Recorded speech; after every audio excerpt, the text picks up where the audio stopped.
It's the attack of the jaundice man. Hang on a second. Hey, everybody, how are you? It's the Stratosphere Lounge, episode 29. I'm your host, Cooley McCool. Pleasure to see everybody out there today. We got what is with this red thing?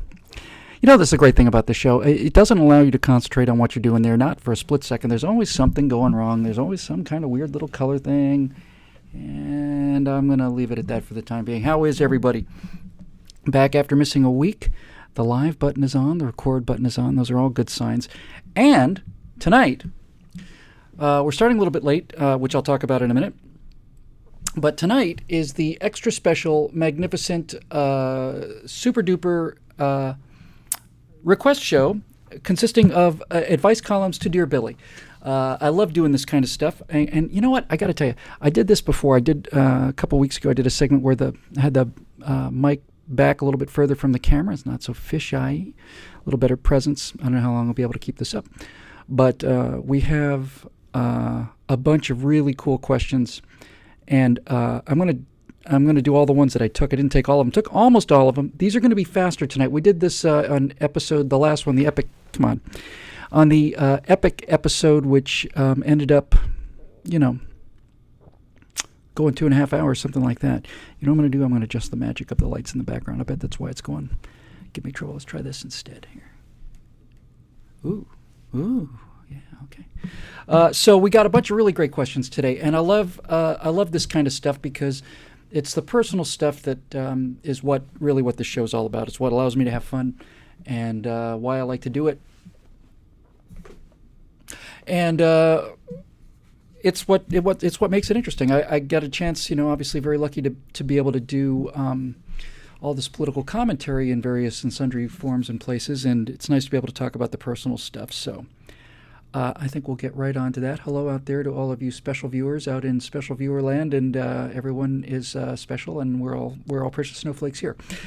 So let's get going. I had these two questions came back to back towards the end of the comments section, and I wanted to take them first because I think they're really, really, really, really important. I'm going to kick back a little bit tonight, if you don't mind, a little bit. I'll put the feet up. See if I can do this without kicking the microphone stand out. Hey, look at that. That's a look. All right. Yeah. I'm your host, Cooley McCool, on the Cooley McCool hour for personal advice for wayward conservatives. That's basically what we're doing here. I got the Stratosphere Lounge couch in the back there, so if anybody needs to lie down and discuss some of these issues, we'll be happy to arrange a private appointment for you at some point in the future. So let's get started here with our Dear Billy night of personal advice for wayward conservatives. Dear Billy, these are important. So I'm going to have to shuck the attitude here because I think these are really important. First one comes from Mary Ewer, who says, Dear Billy, my husband and I are both Navy vets. Our youngest son wants to join the Navy and become a SEAL. Given the lack of honor and love for country of this current administration and its commander-in-chief, do you think military service is still an honorable life for our young men and women? I worry our son will be led to do things for dishonorable and evil purposes. That has to be addressed. And right behind it, by sheer coincidence, I think, is a question very similar. So I'll get them both out, then I'll talk about them both. It's from Brett Damikey Seleneski, who says, Dear Billy, I'm in the process of enlisting in the United States Marine Corps, but I fear for my country. I fear that by the time I actually become a Marine, that the America that I would have wanted to fight for, i.e. constitutionally minded, self-disciplined, responsible citizens, will be dead. I fear that I could be used to aid a tyranny. My God, what a perceptive and patriotic fellow this guy is, both of you. I am unsure how to reconcile this with myself. I fear I might be ordered to kill Americans. How would I reconcile this with this possibility? Let's assume that these two people, both the Marine person and the it's getting a little harsh, and the person who's going to be a Navy SEAL, let's assume that they're the same person for the sake of this argument. A young person, man or woman, about to join one of the armed forces for whatever reasons, Navy, Army, Marine Corps, Air Force, Coast Guard. And let's get to this issue. The question is, what do we do about our ethical desire to defend freedom when we are concerned that the instruments that command these military forces will no longer be using them to defend freedom, they'll be using them to create tyranny? The first thing I will say off the top of my head is to both of you, both to your son who wants to be a SEAL and to you too, Brett. If there was ever a time ever in the history of this country that we needed patriots with an understanding of how this country works in the military, now is the time. Now is the time. We don't need... Look, we always need the best people we have. We've always had the best people go into the military. We've always lost our best people on foreign battlefields and in oceans overseas and in the skies of other countries. Always lost our best people there. But when the country is acting honorably and for honorable purposes, their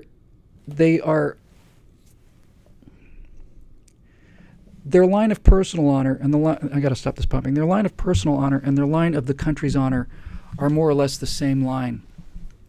Now the concern is they may not be on the same line, so what do you do? The military of the United States is based like the citizens of the United States, based on individual people who make individual decisions, and not alone among countries, but certainly rare among countries and virtually alone among history. The United States not only has a legal requirement, but has a tradition of not only the ethical option, but the required moral option of every single person that serves in the United States military. They are required morally to disobey an immoral order. That's astonishing. That is a remarkable, amazing thing to build into a military, especially one this powerful. Think about that. Hitler became Hitler because he made the generals of the Wehrmacht swear personal allegiance to him. For people that are as authority-minded as the Germans, as respectful of oath and authority, when they swore to an oath to Adolf Hitler and not to the German Republic, they were trapped. They literally felt that no matter what Hitler ordered them to do, no matter how appalling it was, I'm not talking about the SS now, I'm talking about actual honorable Wehrmacht soldiers, they were trapped. Many of them said, I want to stop this. I want to stop it, but I can't. I took an oath. Their oath was to Adolf Hitler. Our oath is to the Constitution. And furthermore, we have, as part of our training of our soldiers, that not only are they not required to follow an immoral order, they are required not to. So the answer to both of your questions, Mary and Brent, Mary for your son and Brent for you, there has never been a time where having patriotic people in the military has been more important. There's never been a time when people of conscience took up arms, and the moral fiber of the SEALs, the moral fiber of the Marine Corps, the Army, the Air Force, the Navy, and the Coast Guard is not determined by Barack Obama. The moral fiber of our fighting forces are not determined by Congress. They're not determined even by the citizens of this country. They're certainly not determined by the pop culture or by celebrities. The moral fiber of our armed forces are determined by the people that make a conscious decision to enlist in them. And as long as the people that enlist in that magnificent group, that band of brothers and sisters today, are good people, then good things will happen. I had a chance to talk to Alan West, who's gotten to be a very good friend of mine, about this exact issue, because like everybody out there, I'm worried about this. And I asked Alan West point blank, would American soldiers ever fire on American civilians? He said, not a chance. Just not a chance. Not going to happen, period. And they know this. That's why it hasn't happened yet. So let me just add one more thing, because I do want to get to all the questions tonight. But Mary, for your son and your husband's son, who wants to be a SEAL, and for you, Brent, who want to be a Marine, remember what I just said. Remember that this is the dark hour where we need people of morality and conscience behind the triggers. But also remember this: the President of the United States and the administration are not the country. You don't sign up to defend the President. You don't sign up to defend the Congress. You don't certainly sign up to defend the Attorney General or the Speaker of the House. You sign up to defend the people of the United States of America and her territory. And the people of this country are sound and good people. And they deserve better than what they're getting in Washington. And these people need your help, and these people need your support. They need you to make the sacrifices that you've already made, always make, in order to get out there and help defend this country. So do it. If you have a mind to do it, do it. And remember, Your service will go on for years. Some of you will become career officers. This guy's going to be out of office in a little over 3.5 years. And when he's gone, he'll be gone. And then those of us back home will have the work to do. But we won't be able to do the work at home if we don't have the protection of the freedoms that have always been maintained by the military, and especially maintained by magnificent people like Mary and your husband, the Navy vet, and your son who wants to be the SEAL, and you, Brett, and every single one of you out there who's listening in the sound of my voice who's either in the military now, thinking about going into it, or has been in the past. My ability to sit in this room and lead this glamorous life and jet around and do all these fun movie star things is entirely predicated on the fact that people who don't get any credit or any glory or any of this stuff go out into dark and dangerous places on my behalf to keep me safe. And I never forget it, ever. And you shouldn't either. And if we stop doing that, if we stop putting people like you into the line, then it's over. The military is the repository of the nation's honor, its traditions, and its magnificence. And if we don't keep putting good people into that pool, then we're finished. I could talk about that all night. I hope that's enough of an answer for you. I'm proud of all of you. Proud that you're watching the show, and proud especially of the decisions that you make. Okay, now we get to one I really like. James Redman writes, Dear Billy, that just doesn't sound right. Well, it does to me. Have you seen the trailers for the upcoming Disney Pixar animated movie Planes, and are you as excited about it as I am? I feel like a 10-year-old.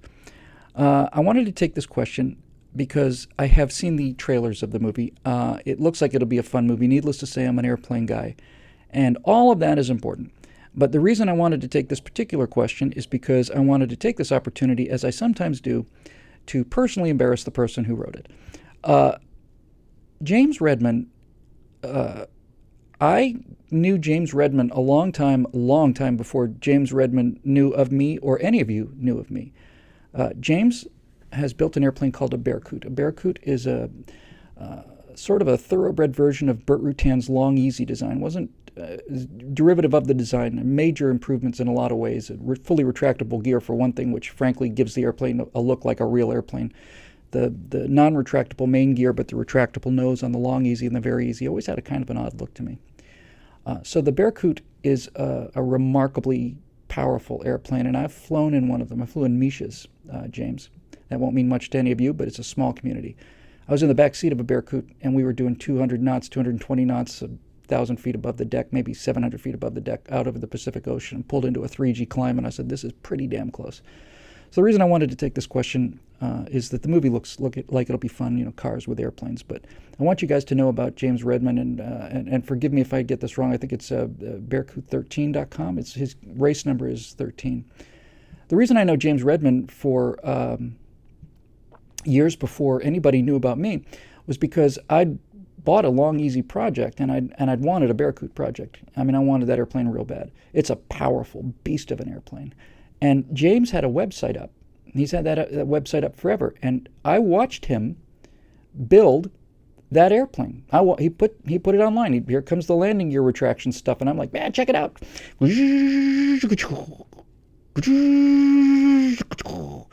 It took 10 years for him to build that airplane, I think, on or off, James, something like that.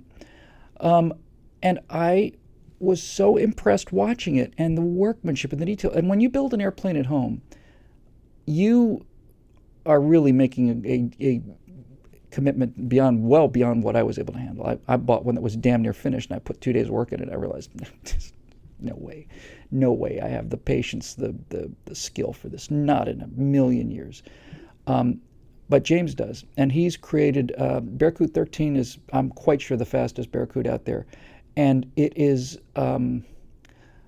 a beautiful thing to see. So look up James Redman on Facebook. Look up Bearcoot. I hope it's bearcoot13.com, James. But if you look up James Redman and Redmon and Bearcoot, Berkut. A Bearcoot is a Russian word. It comes from a wolf. An eagle that hunts wolves. And Bearcoot 13 has got these modifications on the vertical stabilizers, and he's got the thing completely slicked out. And it's got a super low drag carbon fiber prop spinner, and it's a fast, blindingly quick, gorgeous airplane. And I'm glad he asked this question, because I wanted to take this opportunity to tell him personally, if he's watching now or if he's watching later, that, James, I cannot tell you how much I admire you, and how much you deserve having your own fighter airplane. I watched you spend 10 years of your life taking whatever money you had and putting it into that airplane. I watched you lay up the stuff. I watched you do. I watched the whole thing, and it's magnificent. And you deserve an awful lot of credit for it, because hard work pays off. And I don't know of an example that is more personal to me and the thing I like in life than to say, go look at James's airplane and think about the fact that although it came from a kit, the kit's 3% of the work. And as they say in the home building movement, when the reason I didn't finish is, you get everything on the gear, and you get the wings on, and you get the wheels on, and it looks like it's about done, and oh my God. And the home building community has an expression that says 90% done and 90% to go. All of the little stuff is the stuff that's hard to keep up with. So anyway, James, if you're watching, I just want you to know that you have had my undying respect for a decade. And when I found out that you were following my videos and a fan of mine, I actually had a little girl swoon. I really did. Honestly, you've done a magnificent job. It's everything I like about America. A person spending his own money, his own time, and going out there and building something absolutely miraculous. You just have to see this. Airplane's on YouTube, by the way. Look up Bearcoot 13 on YouTube. See the thing in the air. Now, I had a Velocity XL Viper check there. These things come in a little later as a bit of a delag, but I flew a Velocity XL RG for about 150, 200 hours. It had a 300 horsepower engine. I'll see if I can grab some pictures. There's some on my website. I flew that airplane, 200 knot airplane. I got about 200 hours in that airplane. Owned one, 301 Echo Foxtrot. I didn't own it. It was my patron owned it. Let me fly it. Flew it from Sebastian, Florida out to Santa Monica in 2 days in 80 knot headwinds. 80 knot headwinds. And James just offered me a ride in Bearcoot 13, and I will find a way to clear my schedule and get out to Texas. Bless you, James. You're a hero of mine. You really are. It just doesn't get any better than that. Good for you. I'm glad you're here. Moving on. Brian Buchanan says, Dear Billy,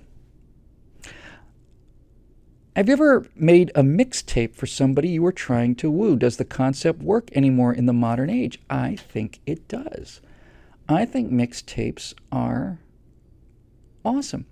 Now, for those of you children out there who are not experienced as I am, obviously, in matters of love and relationship, and Brian, obviously, a fellow of his obvious sophistication and elan.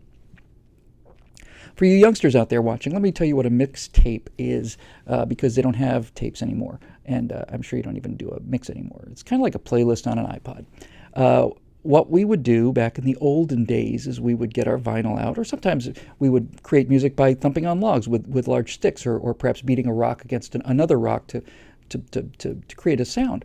And we would basically get our little LPs out, and we'd get our cassette decks, and we'd run the thing into the cassette deck, and you'd hit play and record, and then you'd drop the needle, and you'd put a song on there, and then you would go and stop it, and then you'd go and find another album, you put that on there, and then you'd hit play record again, and then you'd put that on there. You can just get to assemble stuff. And by the way, you bunch of worthless, no good for nothing punk kids with everything so easy today, I'll tell you this.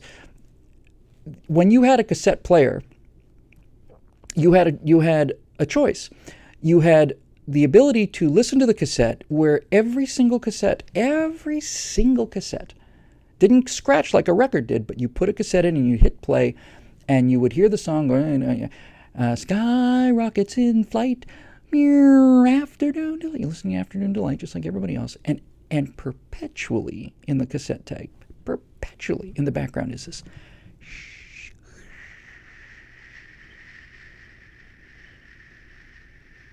Just this low-grade hiss.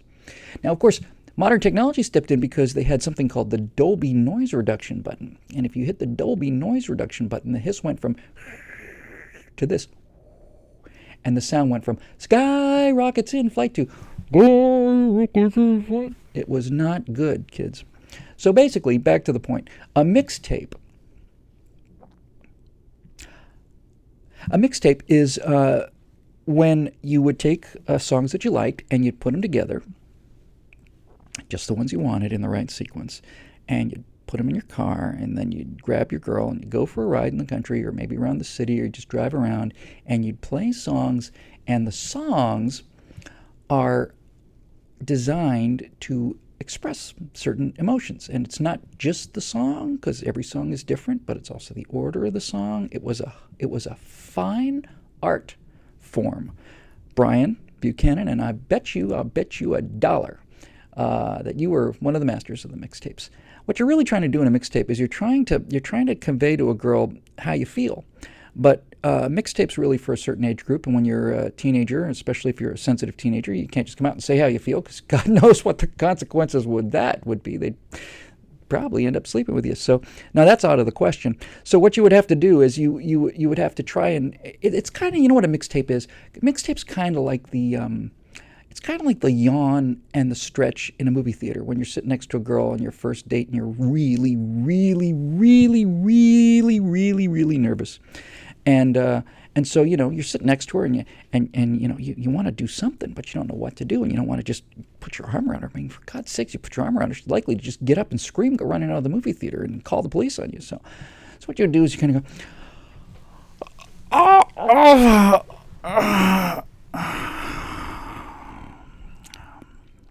and see if she panicked.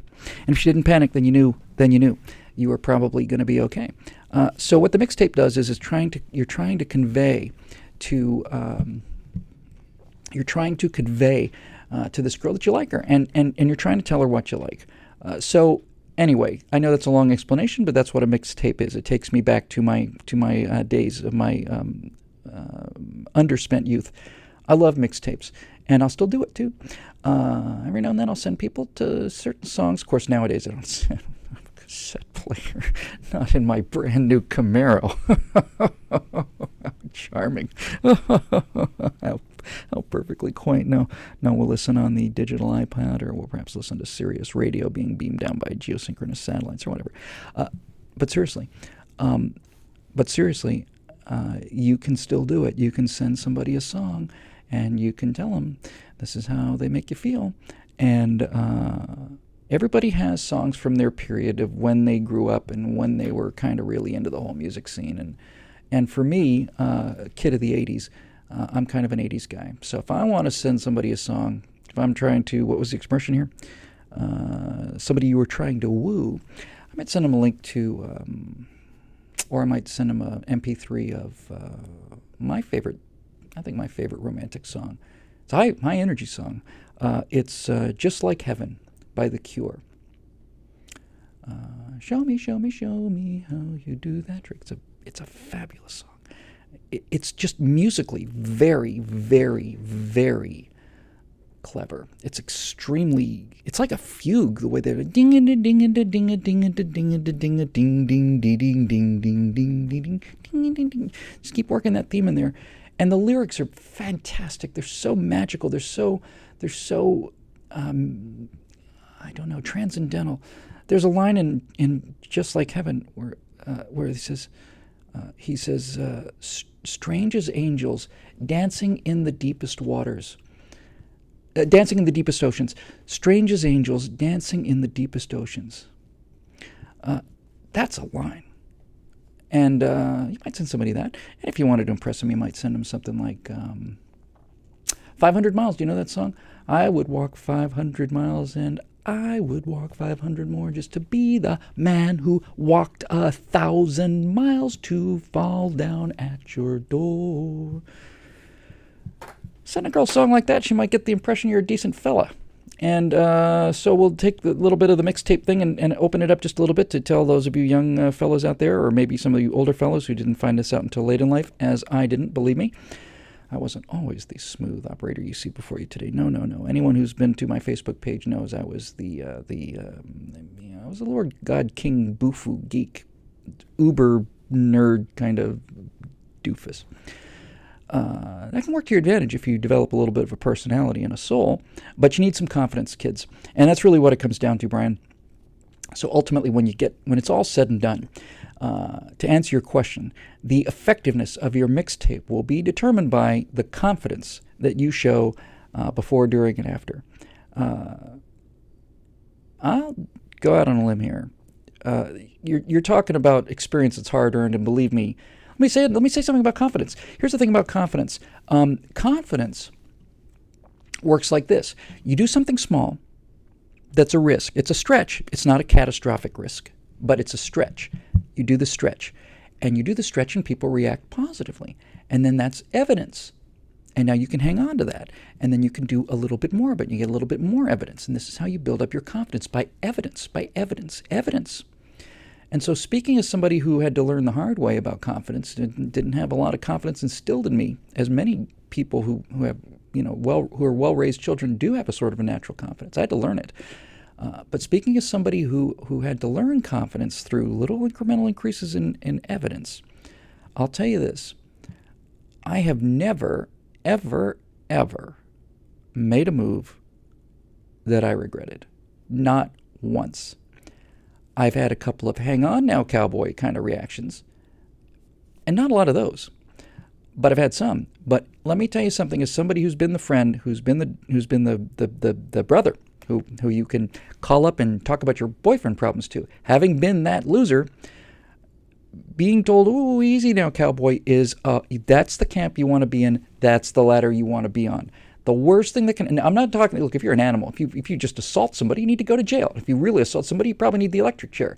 I'm not talking about that. And I'm talking about confidence. I'm talking about mixtapes. I'm talking about put your arm around somebody in a movie theater. You're talking about getting the girl.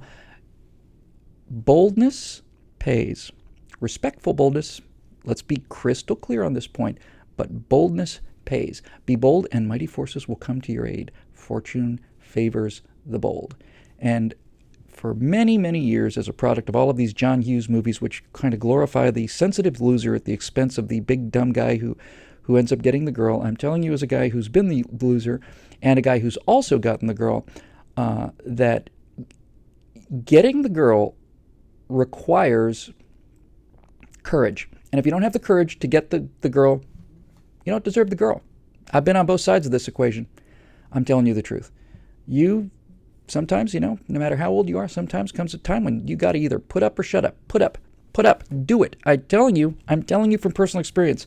I have regretted not doing it many times, but I have never, ever, ever regretted doing it. So make your mixtapes there, young fellas. Show those ladies a lot of respect, but don't kiss their butts. And when I say show them respect, know what the meaning of no is, but give them a reason to say no, because they're not just going to sit around and wait for you. It's not their job. It's your job. It's your job.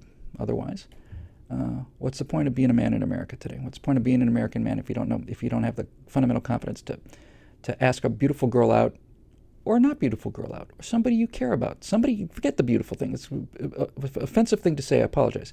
Somebody you care about, somebody that matters to you. You ask them out. Take a risk. Take a risk. It's easy not to. It's hard to do it. But if you do it, you'll either get a yes or a no. You already had the no. Do it. Get the mixtape. Go for it. Ian McLaren says, "Dear Billy, what's the single best financial decision you ever made?" I'm so glad you asked me that question, Ian. I haven't made a good financial decision yet. I'm looking forward to the day. I think probably the best financial decision I will ever make will be to turn my finances over to somebody who knows something about finances. Of all the things in the world that I am particularly ill-suited for, this is it. It's not that I don't understand it. It's just that I don't like it. I don't like it. People who live in finance, I have deep respect for, as I have for brain surgeons and any other professionals. So the best single decision I've ever made financially, I have not made yet. I haven't made a good one yet, but I'm looking forward to the day. And that's all I have to say about that. Jenna Rianne Murphy says, "Dear Billy, I'm a 16-year-old, good for you, Jenna, who's very into politics. How can I get my conservatively minded friends interested in what is going on in our country and in voting to stop it?" I'm glad you asked. Here's the thing, Jenna. I was speaking at an event in Phoenix, Arizona. Lovely event with lovely people, and I was asked that question by a woman, a young lady who was in high school, and she said, I want to start a conservative club," and I said, grand idea. Don't call it a conservative club. Really, what should I call it? I said, call it the Rebel Alliance. Say, put up posters around the town. Get the logo off of the X-wing, that kind of a curvy sort of thing. Looks like a flying goose. It's not very pretty, but you know the logo from the Rebel Alliance Star X-wing fighters. Get that logo. Put it up. Put up posters and say, the first meeting of the East Phoenix High School Rebel Alliance will be at 4 o'clock in room 320. And don't say anything else. And let people think about it. Because what you're really going to do is you're going to have to strip away, in order to recover young people, you're going to have to strip away all of the labels that have been demonized, and some of them we deserve. You have to get rid of, don't talk about conservative, don't talk about Republican, don't talk about liberal or Democrat or progressive or any of that stuff. Don't talk about Obama, don't talk about anything. When people say, what is it that we're trying to do here with the Rebel Alliance? You say, hey, we're fighting for freedom, right? We're fighting for freedom. Well, what does that mean? Well, it means we're fighting for freedom. So if there's something out there that increases freedom, we're for it. And if there's something out there that reduces freedom, we're against it. And then start talking politics. What do you think? Do you think you should be able to take people's money for free health care? Yeah. Okay. How do you feel about somebody taking your cell phones away and distributing the money to the poor people of the town you live in? Why not just take your Xbox and go cash that down in a pawn shop and get $100 for it and distribute it to the homeless people? How do you feel about that? Not so good. Yeah, it's because you're about wealth redistribution when it's other people's wealth being distributed to you, not so much when it's your wealth being distributed to other people. So if you don't like having your stuff taken and given to other people, why is it okay for you to take other people's stuff and give to you? Have those kind of conversations, Jenna. Because really all you have to do is sell people on freedom, which means sell them on they want to be left alone. Everybody says, I want to be left alone. That's freedom. Leave me alone. Get the state out of my life. Everybody wants to own private property. People want their Xboxes, they want their cell phones, and they claim they're socialists and communists until you tell them, if you're a socialist and you believe from each according to his ability, to each according to his need, let's have your cell phone and your Xbox and your skateboard, and let's go down and sell them, pawn them, and distribute the money to the poor. They're not socialists anymore. Now they're capitalists. And also talk to them about virtue, about doing the right thing. Virtue just means don't be a dick. It's really pretty much that simple. Don't cut people off in line. Don't cheat on your partner. If you want to have 100 partners, that's your business. No one cares. Not my business. I don't care how many people you sleep with. But if you make somebody a promise, keep your promise. Don't be a dick. Don't hit people and don't take their stuff. Who's in favor of that? Hitting people and taking their stuff? Nobody. So if you don't hit people and don't take your stuff, that means you're a good person. You're a virtuous person. We can leave you alone. So you want to be left alone? You want private property? You want to behave yourself? You're a conservative. Congratulations. That's what I would do. I'd call it the Rebel Alliance, Jenna. And stay away from Republican and stay away from all this other stuff, Don't mention Obama by name. Get people thinking about the core principles. Because yes, I did say your name, Jenna Murphy. You strike me as an extremely intelligent and extremely courageous young person. And there you are again. And I'm not only saying your name, I'm saying your name with pride. You're the future of this country. You're everything that we're counting on. Get out there and start this group and call it the Rebel Alliance, and don't talk politics. Talk philosophy. Win them all. Go get them all. You'd be amazed how easy it is. You'd be amazed. You're exactly who we're looking for. I don't know what state you live in, but I hope you run for governor and then run on to be president, because you're still young and you probably haven't committed the crimes and misdemeanors that I have, and you've probably got a chance to be elected. Good for you, Jenna. It's a great question, and I hope you take me up on it. I hope everybody else out there in that general age category does. The Ute of America that the RNC is trying to reach with a new Menudo video, apparently, and they're going to get that guy Leif Garrett involved and make something that the kids are really going to love. They're going to make a viral video. It's going to go viral. So don't listen to those old crazy white people. Just go out there and do it.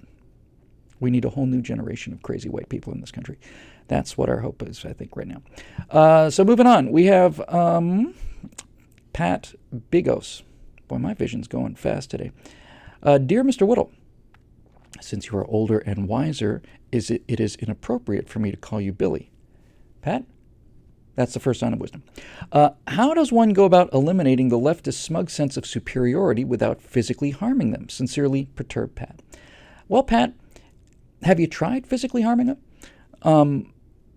I find that probably is actually very effective. Somebody's made the case repeatedly that the problem with this country is not enough people get punched in the nose. It should be easier to punch somebody in the nose. If people got punched in the nose more often, we wouldn't have so many jerks. We'd be a little more respectful in all of our political intercourse. And I'm kind of serious about this. They say that an armed society is a polite society. That's absolutely true. And I know for an absolute certain moral fact that people have said things to me and about me online that they would not have gotten away with saying to me in person. I'm perfectly happy to face political criticism, and I'm perfectly happy to face ridicule and that kind of thing. But there have been, on some occasions, people have said things to me or about me that would require me to hit them. And I'll go to jail for it. There are some things that are worth going to jail for, and your personal honor is one of them, and certainly without question the honor of the woman you're with is one of them. Somebody comes up to me in a restaurant and says, "Hey, I saw your video and your girlfriend's a whore." That guy's going down, and I'm going to jail, and I'd much rather go to jail and be able to live with myself than go home and not. And I think the woman that I was at the table with would probably feel the same way. So. With that said, now that my incitement to violence is out of the way and I've earned my conservative credentials, the way you do it, Pat, the way you get rid of their smug sense of superiority is to challenge them on it directly. And I'll give you one little example. I've used this before, but I was at Oberlin College back in September of last year, I guess, and some guy said, "So you're a conservative?" Some liberal know-it-all was 18. "You're a conservative, huh? I suppose you support affirmative action." I said, "Yes, I do." He said, "Well, why do you do that?" I said, "Because I'm not a racist like you are." He said, "What?" I said, "You heard me. I'm not a racist." "Yes, you are." "Of course you are. You believe in a policy that says that a black student should be able to get into a college with a 650 on their SATs while a white kid needs an 800. You believe black people are stupider than white people are. Otherwise, you couldn't possibly support a policy like this, because that's what the policy teaches people. That's what it's predicated upon.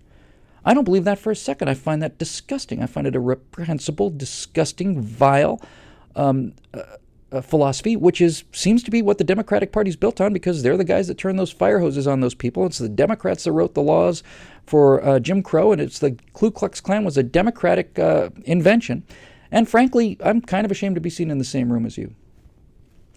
Now what does he do? Now is he going to argue the benefits of affirmative action and quotas and all this other stuff? He's off his moral high ground. Attack them everywhere.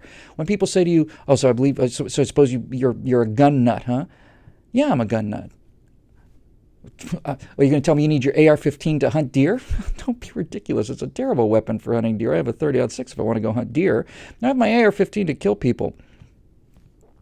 What did you say? What? I have my AR-15 to kill people. I have a .45 caliber handgun to kill people at close range, and I have an AR-15 to make sure they don't get into close range. What? Now you're at the point, right? Now we're not talking about 30-round magazines. Now we're talking about whether or not a 90-pound 19-year-old woman has the right to defend her life, or at least her body, against 300-pound guys in an alley at nighttime. Make them make the case. No, she doesn't have a right. It's morally superior for that woman to lie down and be raped in an alley than it is for her to pull a gun and defend herself. Make them make that case. Make them make it. They can't do it. You know it. Don't give it to them, buddy. Do not, or budette, whichever you may be, Pat. Don't give them the moral high ground. Kick them right where they live. Go right for it. And it's pretty straightforward once you do that.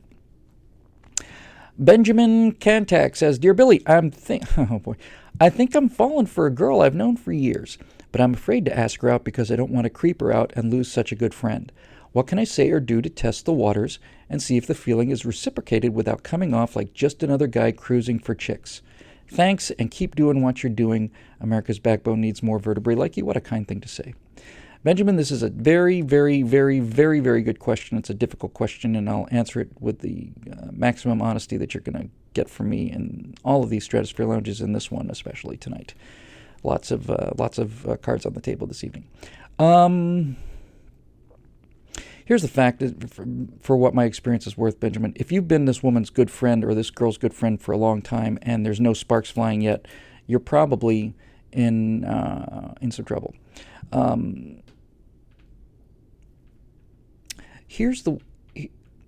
me tell you what I've learned about the female sexual response.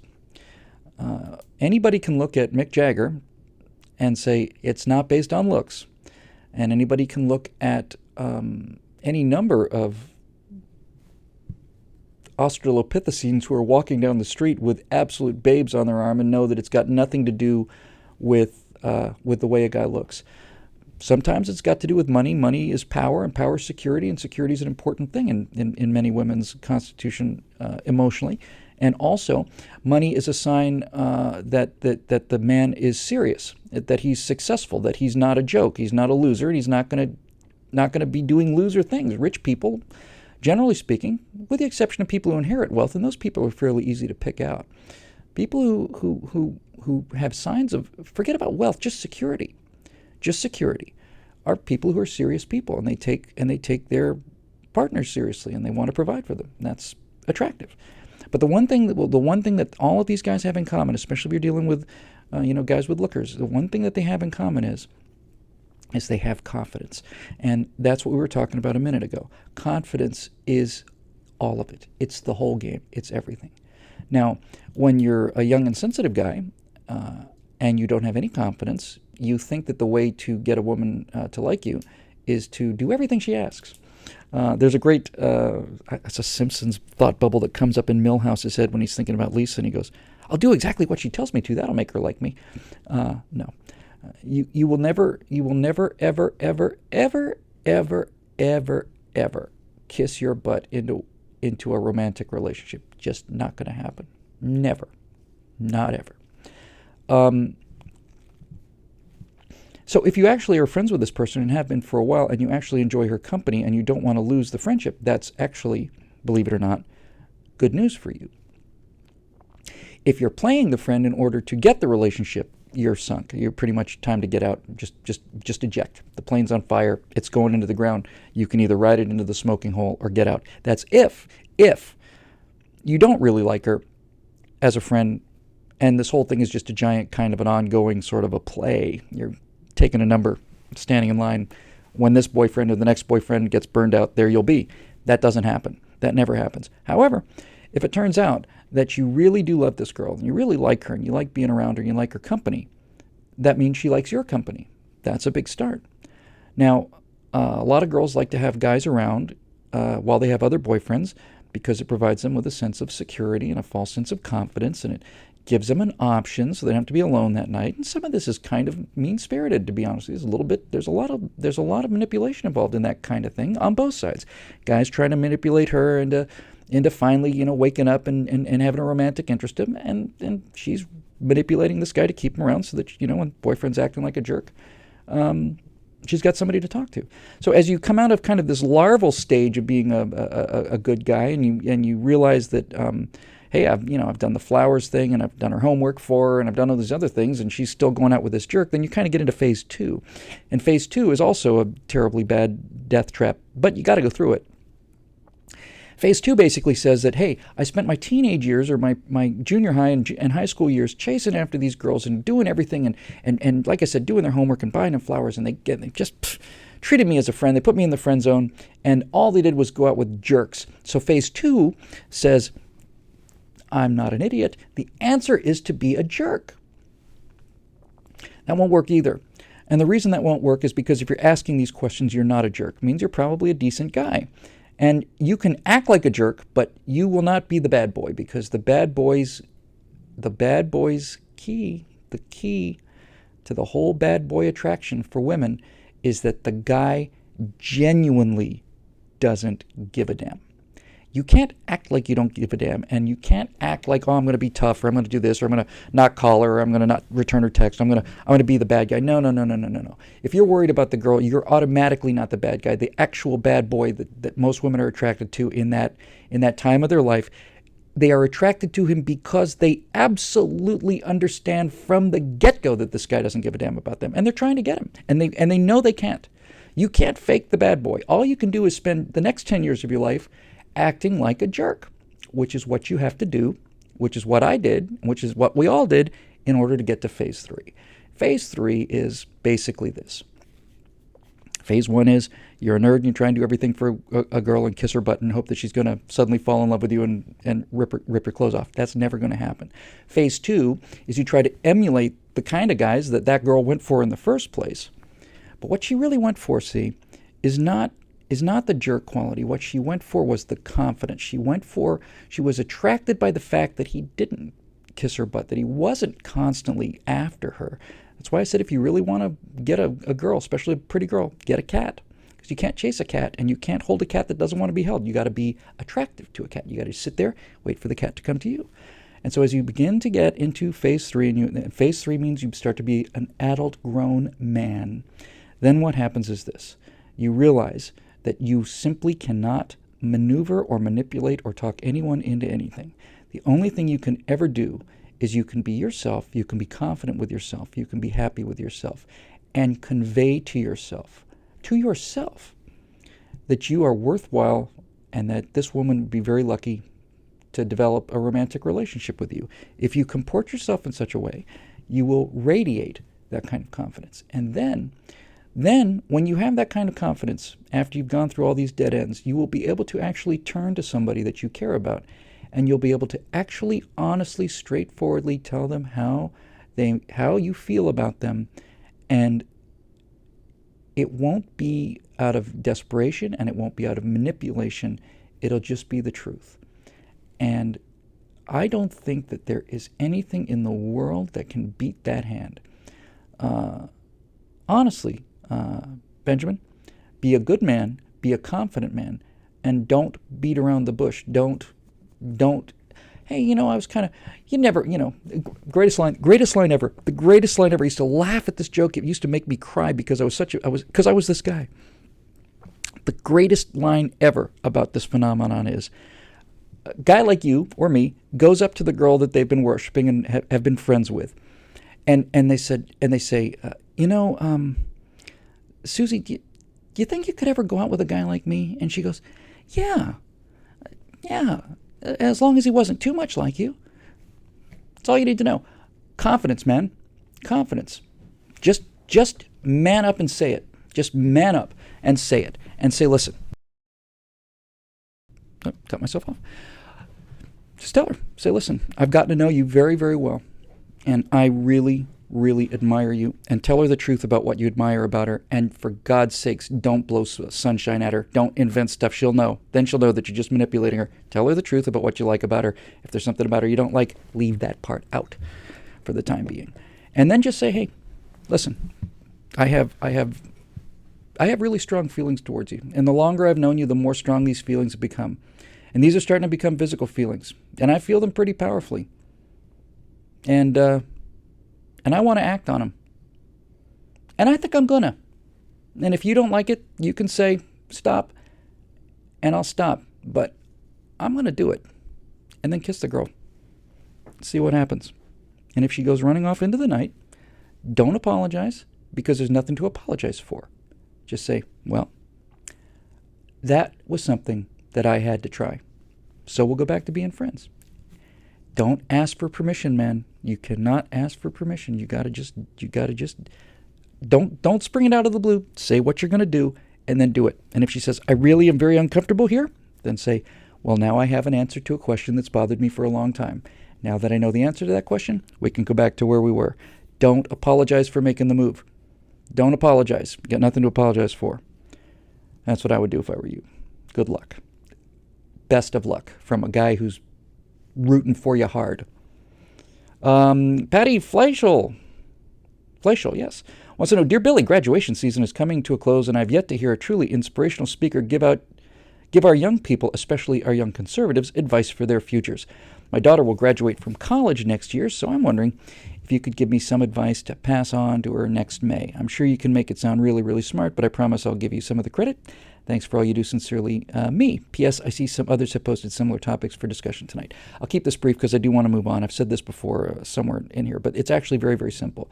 If you want your person who's graduating from college to succeed in the world, there is a surefire method. It will always work 100% of the time. It cannot fail. And I know that sounds like it's like I should be selling this for money, but It's automatic. It's automatic. Whatever job they go to apply for, this could be McDonald's, it doesn't matter. Whatever job they apply for, make a point of going in there in person, make a point of saying, I'm very committed to working here, and I perfectly understand that you need evidence of my abilities and my competence, and I want to do what it takes to come in here and prove that to you. And if that means that I come in here and work here for free for 2 weeks or a month or 2 months, then I'm willing to do that. I'm willing to come in and work regular hours for no pay, because this is where I really want to be, and I believe I could do an excellent job here. And as long as we understand that this is for some limited time period, which you will decide, I'd like very much to come in here and prove myself to you. That's going to be a hard thing to say no to. That's going to be a really hard thing to say no to. Personalize it. This company right here. This is what I want to do. And I will come in and work for free for however long it takes for you to appreciate my value, at which point we can discuss what might be appropriate salary for me. Well, we don't have any job openings right now. Well, that's fortunate, because I'm not asking you to pay me. So there certainly must be some work that you need done for free. And I'll be here in the morning, and I'll stay till the afternoon. It's not going to be a joke. I'm going to treat it like a job. And if after 2-3 weeks there are no openings, you tell me again, I'll go away. Man, no one does that today. I don't see how anybody says no to that. That's how I did it. You know, I got a job at the Miami Planetarium. I had to work there. I went on a field trip. I walked inside the planetarium, saw the star projector, flew through the solar system. I was 13 years old, and I said, I have to be here. I have to be here. So I did. I went. I went out there, and I went back that weekend, and I said, I will work here for free. Well, we can't pay you. I'll work here for free. Yeah, kid, honestly, we really don't need the help. You do. You need somebody to take the tickets. You need somebody to show people to the seat with the flashlight. Sometimes the motion makes people sick. You need somebody to clean up the vomit. I'll do all of that. I just have to be here. Well, we can't pay you. I said, I understand that. I'm very clear on this. So I worked that day, that Saturday. I came back on Sunday. They didn't expect to see me the next day. I came back that Sunday, came back every night of the week I could get up there on the Wednesday night for the Wednesday night show, came back the following weekend, and after 2 to 3 weeks, they started paying me $2.10 an hour. I still have the paycheck for $37.50, which was 2 weeks' worth of work, made out to Bill Whittle from the Museum of Science and Space Transit Miami Museum of Science Space Transit Planetarium. Still have that check. And when you get to your job, then the second part of this indestructible, absolutely fail-safe plan is whatever you do, get there early and stay late. Does this sound impossible? Does this sound like this is some secret plan that has to be executed? No. Get there before you're due and stay later. If you're supposed to be there at 9, get there at 8:30. If you're supposed to go home at 5, leave at 5:30, because people will notice. They will notice. Don't call attention to it. That defeats the entire purpose. Just get there early and stay late. And if you see somebody who needs help and you have time to do your job and their job, help them. And if after a while nobody's noticed, you can go to the manager and say, I feel that after the time I've been here, I'm ready for additional responsibilities. I don't expect any extra pay for this until I can prove to you that I can do these things. But if you'd like to give me some additional responsibilities, it'd be my pleasure to try to execute them at the current rate of salary. And if you think I'm doing a good job, then you can give me a raise commensurate with my new positions. You simply you can't fail. It doesn't matter where you want to be. It doesn't matter where you want to go. You can't fail. That is foolproof, especially today. As more and more people come out of the precious snowflake factory, I'd like a car, I'd like a company car, and I'd like full benefits. And it's like, well, what do you want a car for? What makes you think you've got a car? I've been coming to work for 6 weeks now. Oh, really? Go the other way. Do more than you're expected. Help out. People will notice. And under-promise and over-deliver, not the other way around. I'm telling you, honestly,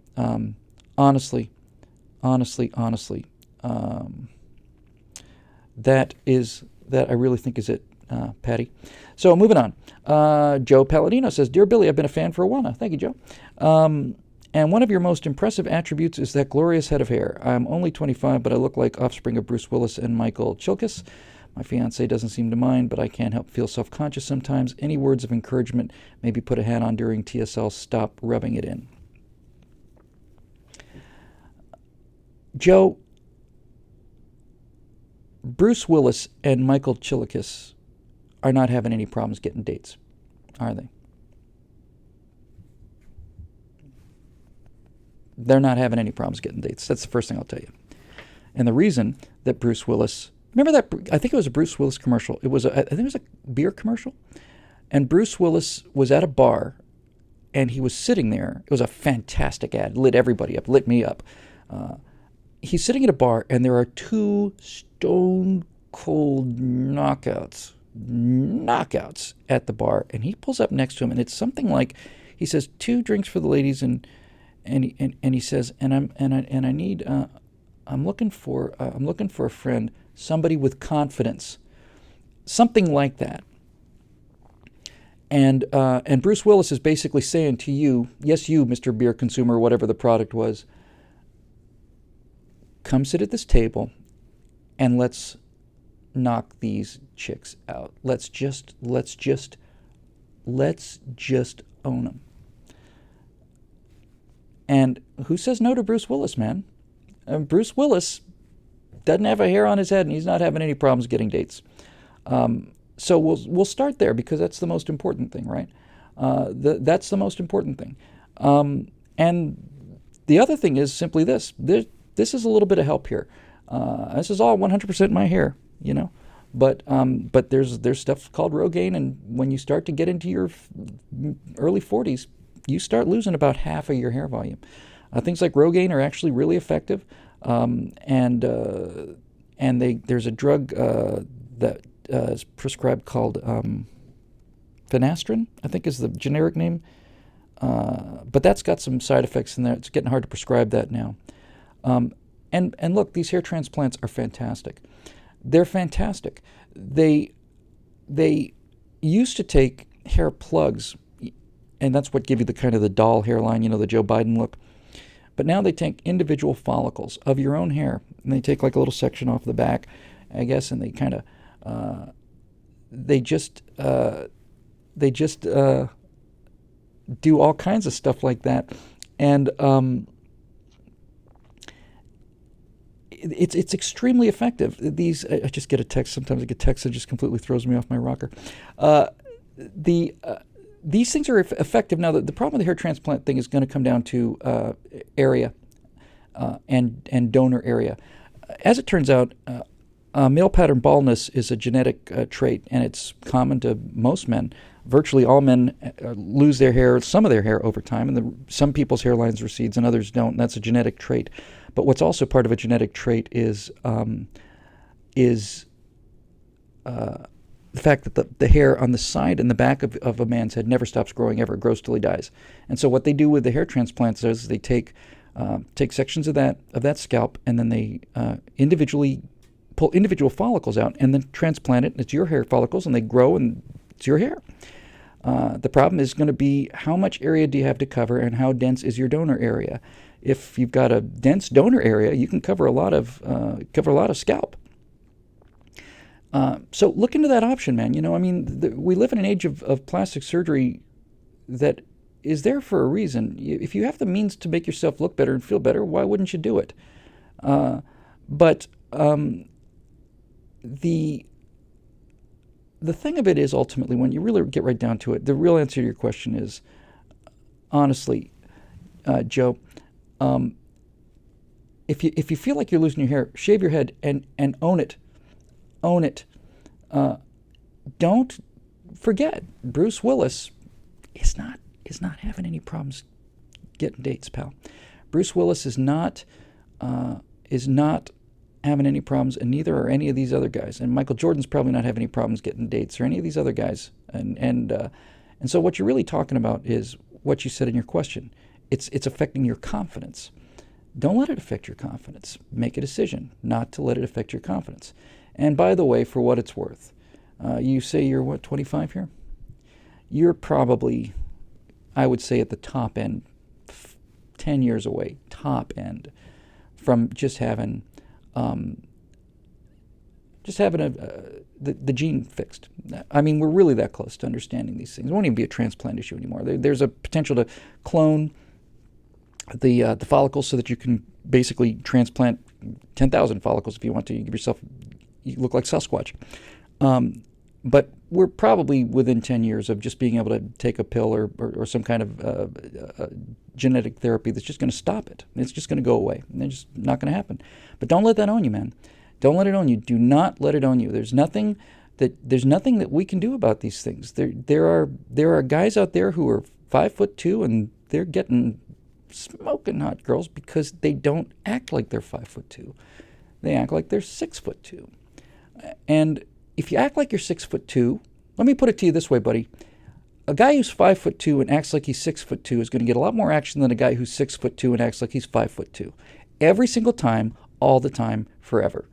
Confidence. It's confidence. It's confidence. You just gotta build it. And if it's destroying your confidence, shave your head. Get it over with. Don't let it own you. Make a decision. Own it. It's a great look, and it's more and more common. And commit to it. The one thing you don't want to do, you don't have to shave your head, by the way. Just keep it close cropped. I mean, Jean-Luc Picard, fabulous looking guy. Terrible captain of a starship, don't get me wrong, but nevertheless, he owned it. Sexy guy. Everybody's crazy about him. The only thing I would say that you got to avoid like the plague is this kind of comb-over business where you're basically not fooling anybody and all you're doing is advertising to the world how insecure you are. It's the insecurity, man. It's not the hair. Hair's got nothing to do with it. Honestly, it's got nothing to do with it. It's just the security. It's the confidence. That's what you got to work on. So see if any of these solutions work. If you really want the hair, go to Hair Club for Men and get a consultation, find out what they say. And if not, then just don't.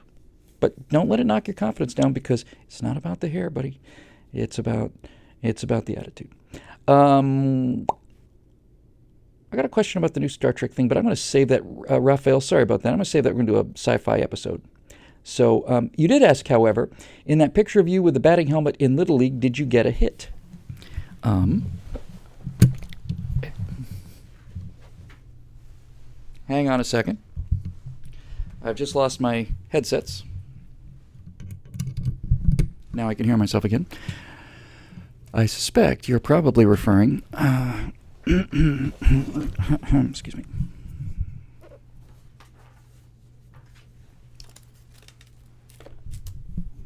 To this guy right here. Where is he? Get it out of the glare. Look at that. Look at that. Look of determination. What a striking young man that is. That picture was taken in Key Biscayne, Florida, right around 1971. I was probably 10 or 11 years old, somewhere in that ballpark. And by some weird coincidence, this was before cell phones and all that other stuff. There was a guy there who was a photographer, and he was taking pictures with his 35mm single-lens reflex camera. And the only reason I bring this up is because I happen to remember seeing a guy with a camera over there on the fence taking pictures of kids playing Little League Baseball where there had not normally been. And I remember looking over at that guy and then looking back at the ball, and that was a triple on that pitch that was coming. That's the only way I remember it, because I remember I got up to the plate, looked over off camera to the right, color balance again, and next thing you know, that was a triple. And that's the best hit I ever got, by the way. I never hit a home run in Little League. I didn't have the arm strength for it. But it was a triple. It was a good day. Thanks for asking. We'll talk about Star Trek in a sci-fi adventure when we come back next week or something. Elisa Lee Gossage asks, Dear Billy, being a Star Trek fan, it's another Star Trek question. That's why I put them together. Elisa, I'm sorry. Raphael and Elisa will talk about the new Star Trek thing. I will tell you this. I loved it. Loved it, loved it, loved it, loved it, loved it, loved it, loved it, loved it. And we'll do a whole sci-fi thing. We'll talk about the new Star Trek. I actually thought, I'll just give you the quick form. There were moments in the new Star Trek movie when, to my utter amazement, based on my loathing of the first movie's trailer, I liked the first movie pretty well. But there were moments in A Darkness when I said, many moments, when I sat there and I said, you know what? I actually like these people better. I actually like them better. I think, without question, Scotty's better. Without question, Uhura's better. Without question, Sulu's better. McCoy, here I am talking about it, right? Carl Urban, who played Éomer in Lord of the Rings, plays Dr. McCoy. And he was doing a DeForest Kelley impression, and one of my prized possessions is a picture of DeForest Kelley. I drove him, I've told this story I think before, but basically I was a limo driver when I got to L.A., and I was just driving executives to and from the airport, and somebody said, "There's a guy in Bill. You want to do another run?" "No, I'm beat. I'm done." "Yeah, it's some actor or something. I don't care." "Okay, well, we'll find somebody. Jim, there's some guy he was in Star Trek or something." "So what now?" Yeah, his name is Dr. Kelly?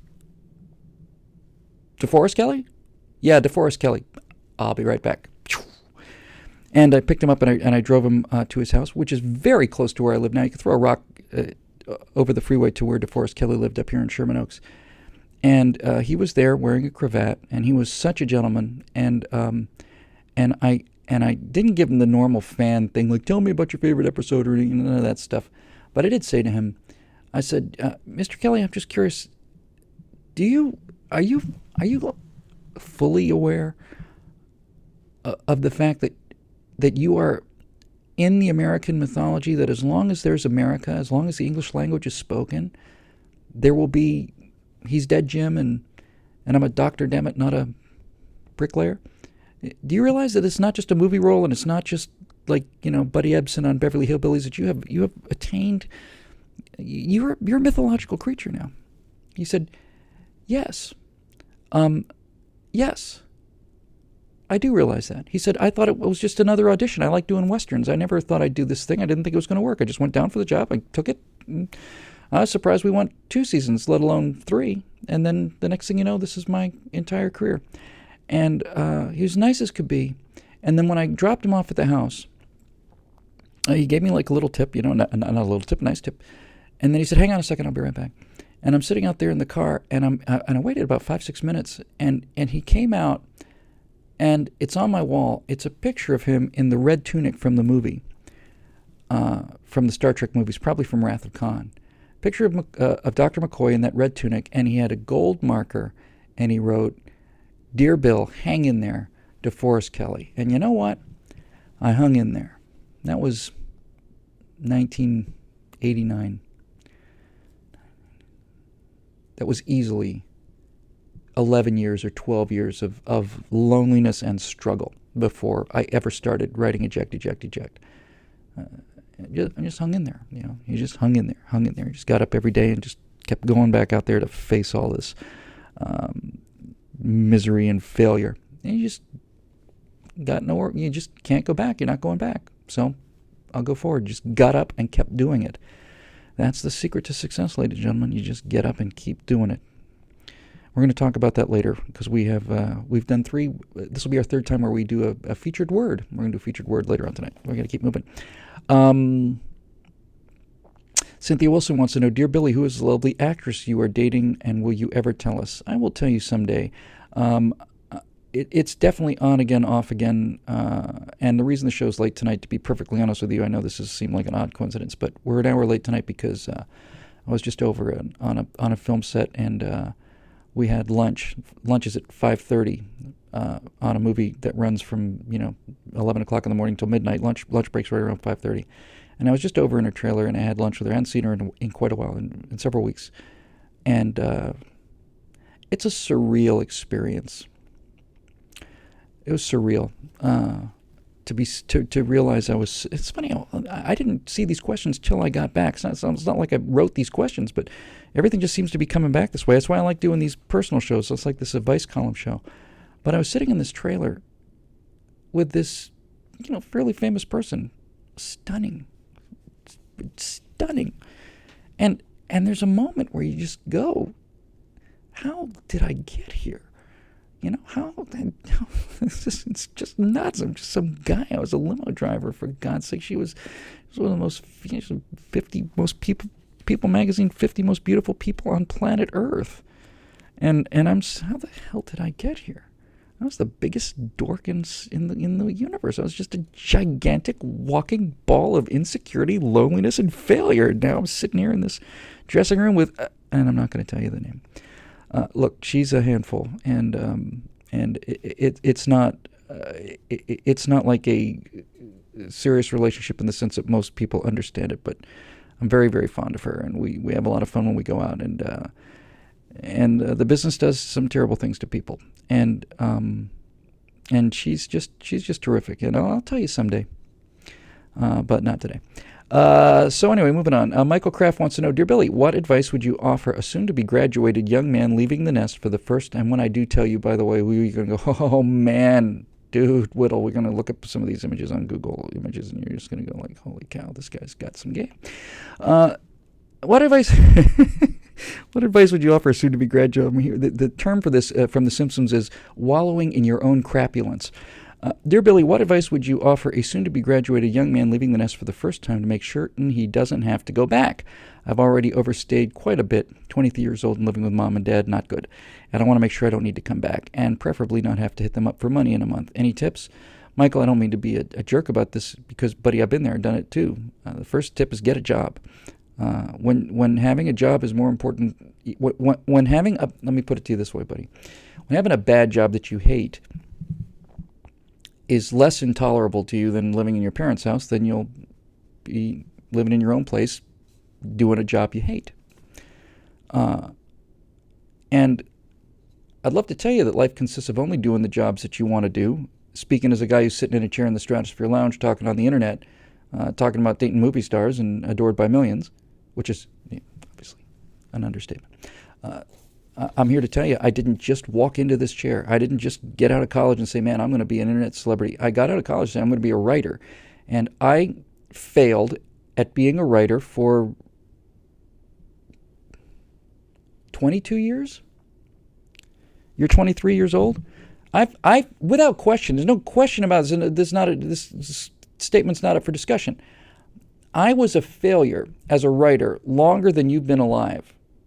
And that meant that during that time, I had to have jobs that I didn't like. I've had jobs I didn't like for the length of time that you've been alive. I'm not saying that to rub it in, and I'm not saying that to glorify myself by any means, because some people have jobs they don't like for their entire lives. And we'll talk about that later on tonight with our magic word at the end too. But I'm not kidding. I have been a failure at writing and been a failure as a filmmaker and all the things I wanted to do for longer than you've been alive. So, I'm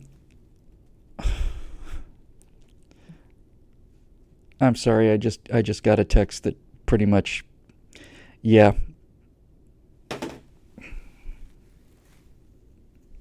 You know, in the back of a computer, there's a button. It's the reset button. You know, the reboot button kind of cuts the electrical supply to the processor. When the computer won't shut down, you kind of have to just pull the plug, put the plug back in. I just got one of those. It's not bad. It's not bad at all. It's just I just got one. Where was I? What year is this and what's my name?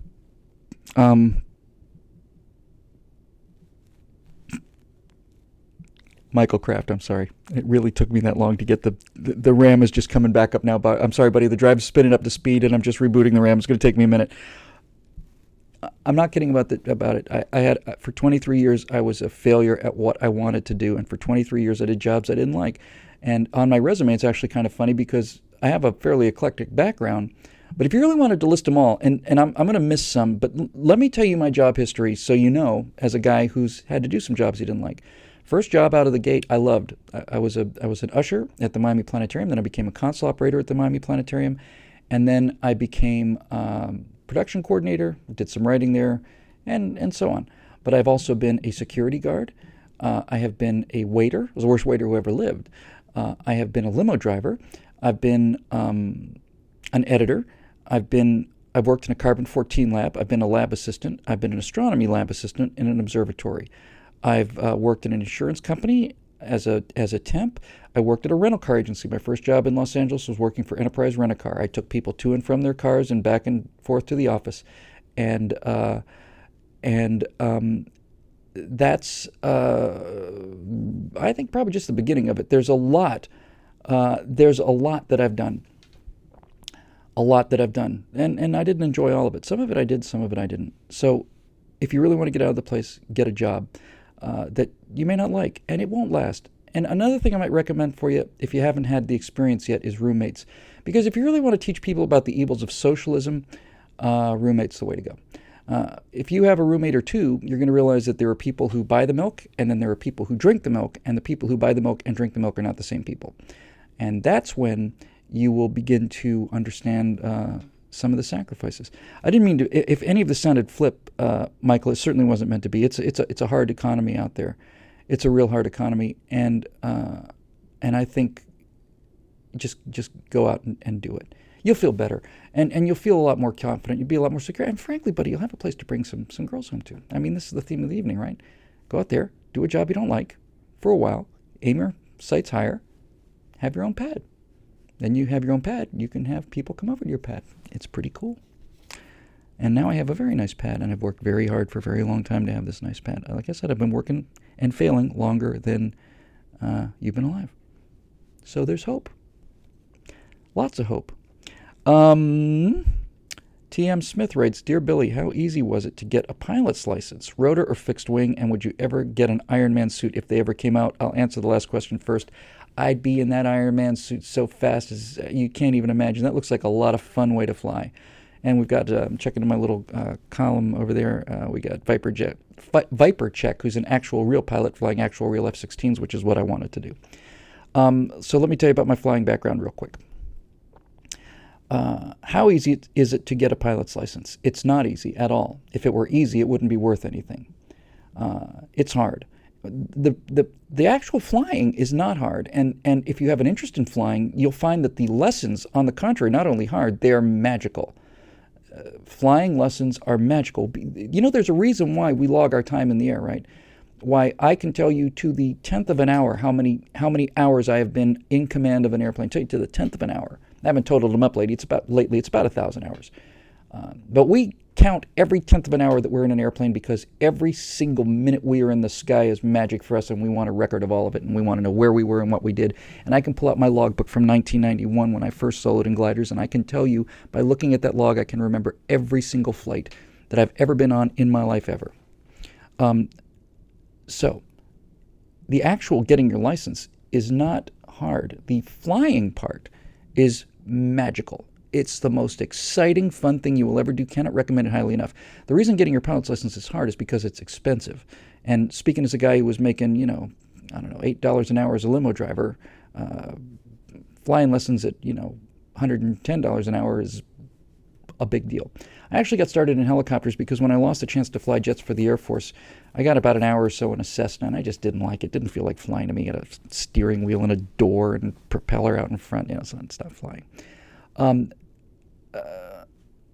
So I started helicopters, and I was working as a limo driver and saving my pennies, and I could afford an hour probably every 6 weeks.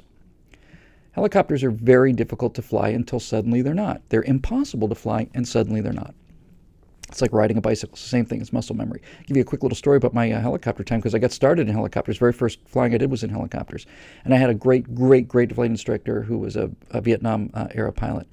And what they do in helicopters, at least what they did with us, is there are 3 different controls in a helicopter. And you got to be on all 3 at the same time. An airplane, don't tell anybody this, because it's very important that we maintain our reputation as steely-eyed missile men who, if we make the slightest mistake, everybody's going to die. But the fact of the matter is an airplane will fly itself. And the less you fly the airplane, the better the airplane flies. A good pilot simply trims an airplane, points it in the general direction he wants to go, has a nice loose hand on the controls, and is not white-knuckling this thing through the air. Helicopter's not like that. A helicopter is not your friend. A helicopter is a collection of moving parts flying in close formation that are trying to dash themselves to pieces at all times. And to fly a helicopter, to hover a helicopter, is best described to me by my flight instructor as trying to stand on a beach ball that's floating in a pool. So he would basically say, all right, I'm going to have the cyclic, which controls your forward and backward, side-to-side motion. I'm going to also have the collective, which is your up and down motion. I'll take care of those, Bill. You just run the rudder pedals, which turns us sideways, points the nose of the helicopter. Point us at that tree out there. Ready? Go. Okay, you've got the rudders. And the thing starts going back and forth, and then you say, are we talking about the same tree? Do you see the tree out there? I say, yeah. Well, point it at the tree. And you're learning how to steer with your feet. And then after you got that down, he says, okay, now I'm going to give you the collective. And I'm going to pull up on it, you go up. Let down on it, you go down. Hold us at 2-foot hover. Up, down, up, down, up, down. Because you see, the problem is with a helicopter, every control affects everyone else. As you increase the collective, that means that you actually have to put in a little bit of, what would it be, right stick, I guess, and that means that you need a little more tail rotor, and all this stuff is working together. And frankly, there's video of me, I don't think I still have it, but there's a video of my friends taking footage of me hovering a helicopter. And it's taken from, across the practice area. And so you see this red Hughes 300, and it's out there when it goes out there, and it turns and faces us, and it's just like it's mounted on a rail. It's like a a gate guard. It's on a pole. It's just stuck there. And you're watching it from the distance, right? You see my friends were videotaping it. And the helicopter's just sitting there. It's across the field, right? So they're kind of zoomed in, and the helicopter's sitting here like, and they don't know what's going on. All of a sudden the helicopter starts going,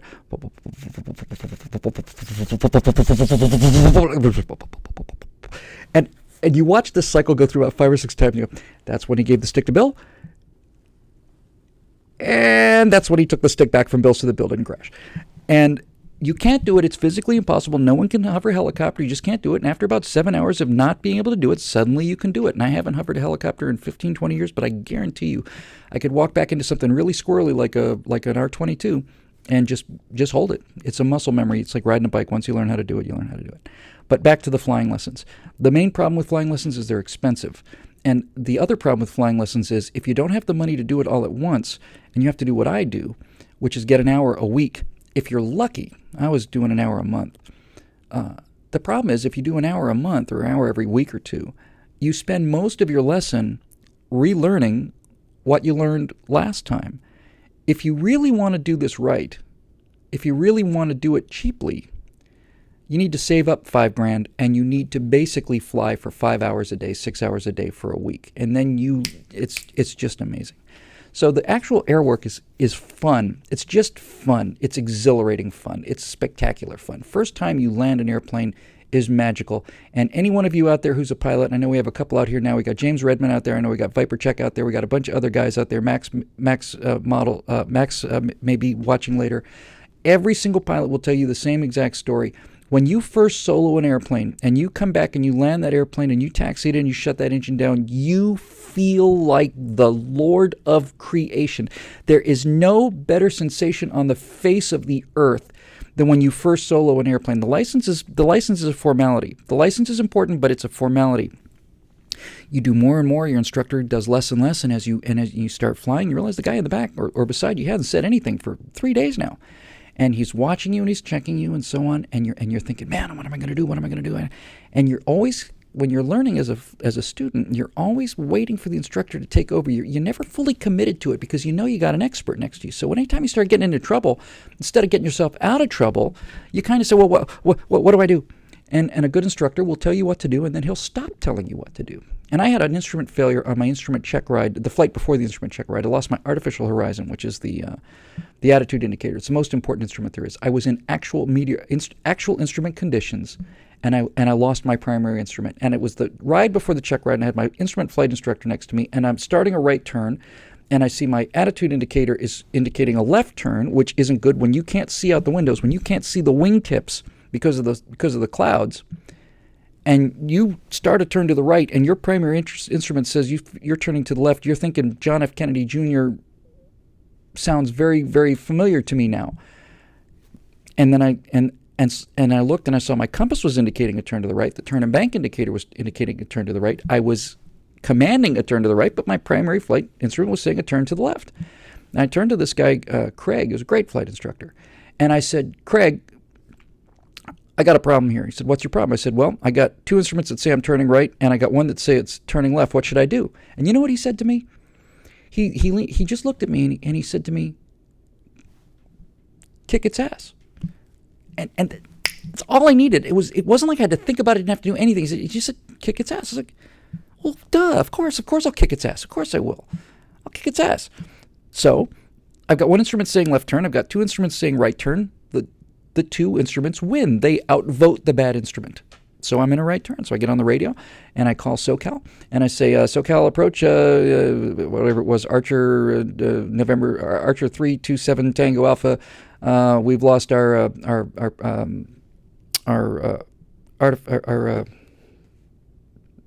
attitude indicator. And because you're required to report that on an instrument flight when you lose an instrument. And he said, 62 Tango Roger, state intentions.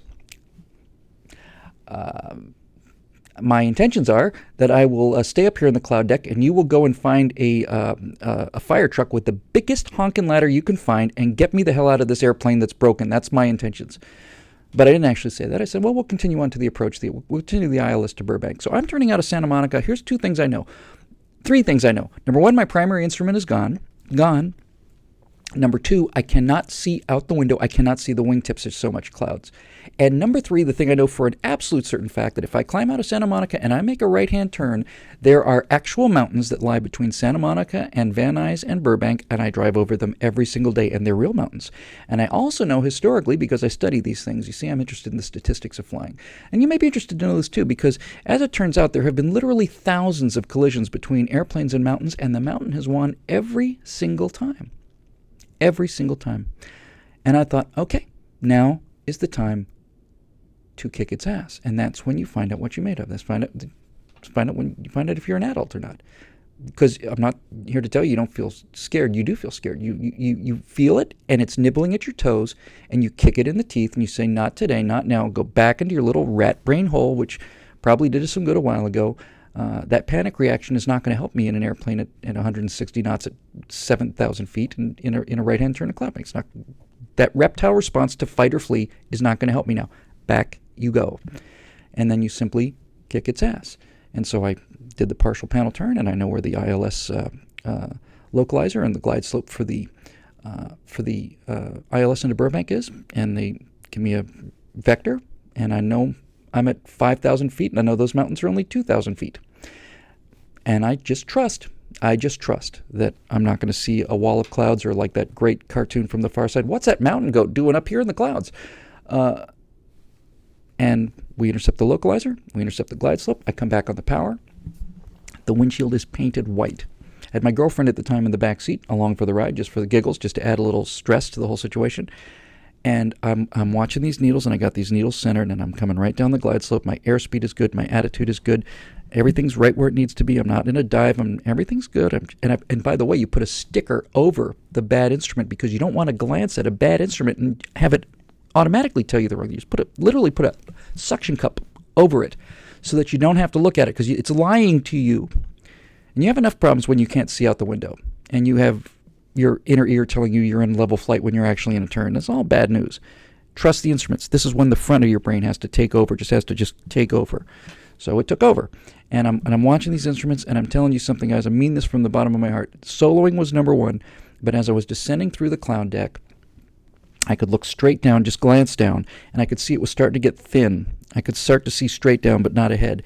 And it was a real flat bottom cloud deck. So we punched out of this pretty quickly. And I mean within the space of a second or two. So suddenly I can't see anything. I'm looking at my instruments, looking at my instruments, looking at my instruments. Suddenly it clears up in the space of a second or two. And directly in front of me is the runway for Burbank Airport with the little rabbit, the little strobe light doing its thing. And I was just slightly to the left of the center line, and my flight instructor in the right-hand seat was just slightly to the right of the center line. The center line in that runway ran right between our 2 knees, and we were right on the glide slope, and I saw 2 red and 2 white, and that was the best feeling I have ever had in my life. I still don't think I can talk about it without tearing up a little bit. It's just like, this is what being human is all about. This is it. This is what it's about. So, do it. Do it. Get a second job or a third job or whatever you have to do. TM, go get your pilot's license. Everybody should have experience like that. Do it. Eric Jensima. I can't read because I'm just actually so emotional about that moment. That was such a great, great moment. I'll tell you about another one in a minute. Let's see. Eric Jensima says, Dear Billy, what were the best toys you had as a kid? I grew up in the golden age of toys. Best toy I ever had. I talked about it on an afterburner once. It was called Johnny Astro, and Johnny Astro was a toy. It was a fan, but it looked like a radar dish, and it had a joystick. Anything that has a joystick and a throttle for Billy, good toy. And what this thing would do is you'd have a balloon, and it had a little plastic landing gear, and it said U.S. Air Force, white, just a white party balloon. Wasn't filled with helium. That's an important point to remember. And it was sitting on a little pad, and you could steer the fan with this joystick. If you look up Johnny Astro on YouTube, you'll see exactly what I mean. And as you put in the throttle, the fan starts to pick up some, and this is to be very carefully done, because if you blew the fan right at the balloon, you just blow the balloon off the table. And I blew the first balloon into the Christmas tree, and it popped the balloon, which made me very unhappy. But if you put the air from the fan over the balloon, just over the balloon, one of these aerodynamic principles that you'll learn about as you do the ground school, which is in fact hard. Ground school is very hard. You learn that Bernoulli's principle says that airflow over a curved surface produces a vacuum, and that airflow over the top of the balloon, if you came back on the stick a little bit and pointed that air column up, it would take the balloon with it. And if you put more throttle in, you could fly the balloon further away, not real super far, but far enough. And if you brought it back, you could bring it back down, and you could fly this balloon and land it on things. And it was just required precision and skill, and it was magic, and it was the coolest thing in the world. It's Johnny Astro, go get it. And next to Johnny Astro was Major Matt Mason, Mattel's Man in Space. I had a crawl space underneath the house where I used to go down there with Christmas tree lights, and I had a lunar base, and had the unit tread and the space crawler and the Astro bubble, the space bubble rather, and the jetpacks, and I had a little moon base down there. And of course, as you get older, you outgrow those things. You use the crawl space to store the bodies in. But at the time, it was really lovely down there, and it was a magical little place. And Major Matt Mason and Johnny Astro tells you a lot about your host, Cooley McCool here. Was pretty much it. 8:30. We're going to keep going. All right, so let's move on here. Bill Belko says, "Dear Billy, at what point in your life did you stop being Billy and start being Bill?" Funny you mention that. It was at this point. It was at this exact point in my life. I remember clear as day. I don't remember why. I cannot tell you why. I was Billy. I went out to Little League Baseball as Billy. I went to a practice as Billy. I don't know what happened at the practice, just a regular practice. It was a Wednesday afternoon practice. And I came home, and I walked in the house, and my mom said, "Billy, dinner's ready." And I said, "It's not Billy, it's Bill." She said, "Okay, Bill."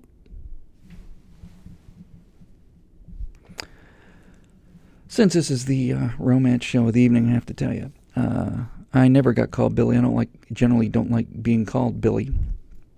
I haven't regularly been called Billy forever. Dear Billy is fun because of Dear Abby and so on. But there have been a very few people, who do get to call me Billy. And those people can get away with it. Barbara Rossell says, "Dear Billy, where should a nice conservative woman go to meet decent men? There's got to be somewhere besides the local Republican meetings in NASCAR. I ask on behalf of many sisters in Reagan. I myself have been married to Lowe these many years. Maybe I just can't read it. My dad liked him better than he did me, so he knew I chose well. My worry for sweet young things is that you could get caught up with some god-awful liberal boy. Tell me about it. You know what young women are like? All craziness and hormones. They need steering. I will give you some sound advice, Barbara. As it turns out, you're lucky. And I have to tell you, the comments, the questions that I just grabbed tonight come together in a mystical way. There's something special about this show. I'm telling you, there's something really magical going on here because everything's kind of connected to everything else. So here's the advice I would give to young women if you're looking for conservative men. Go to an airport. Because pilots are 93, somebody might know better. I think the pilot population of America is 93% male, 94%. You want to talk about where the odds are good, go to an airport. Hang out with pilots. They're good men, decent men, competent men. Usually in order to fly, you have to have a little money. Even if you're just paying by the hour, you got to at least have some kind of job. So they're not losers, generally speaking. And go to an airport. You're going to virtually every pilot I've ever met is not only conservative, they're rock rib conservatives. So hang out with the pilots because they're good guys. They're steely-eyed missile men like yours truly. They know how to deal with life and death situations because if they screw up, they're going to die. And a special kind of person is attracted to that kind of thing. That's not for everybody. And by the way, for those of you thinking about flying, it's not like if you screw up, you're going to die. You're allowed to make mistakes in the air. You're allowed to make bad mistakes in the air. What you're not allowed to do in the air is make a series of bad mistakes. 5 in a row will probably do it. But you almost never hear of somebody making a mistake and having to kill them. Usually they make a mistake that leads to another mistake that leads to a third mistake, and then their fourth consecutive mistake is what kills them. So you find a good breed of people there. Now, I have to give you a warning about pilots, and the best way I can tell you about the pilot personality goes to my favorite joke of all time, which is a pilot joke. And my question for you, Barbara, is what do pilots use for birth control? And the answer is their personalities. Pilots are individualists. If you like rugged individualism, that's your place. Now, my advice to young men, on the other hand, would be, if you're looking for the happy hunting ground, boys, you need to do the exact same opposite of what I just suggested. All the boys are in flying school with airplanes, so if you're a girl, that's where you want to go. If you're a boy and you want to go where all the girls are, you need to get into equestrian events.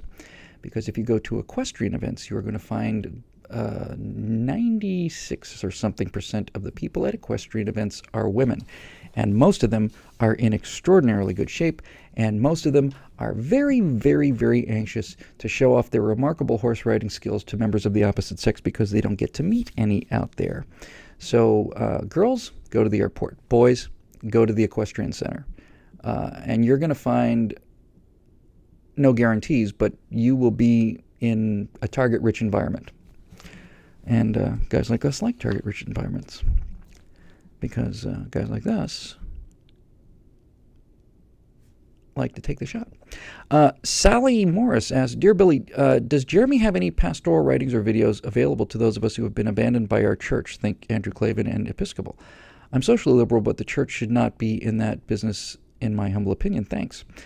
Sally, I'm going to just cover this briefly. The short answer is he doesn't have any writings or videos available online, but I asked him if I could talk about this. Jeremy Boring, as you know, is a co-founder of Declaration Entertainment. His office is on the other side of that wall. He's my best friend. Jeremy teaches a home church, and Jeremy has had such a profound effect on me, because when you listen to Jeremy,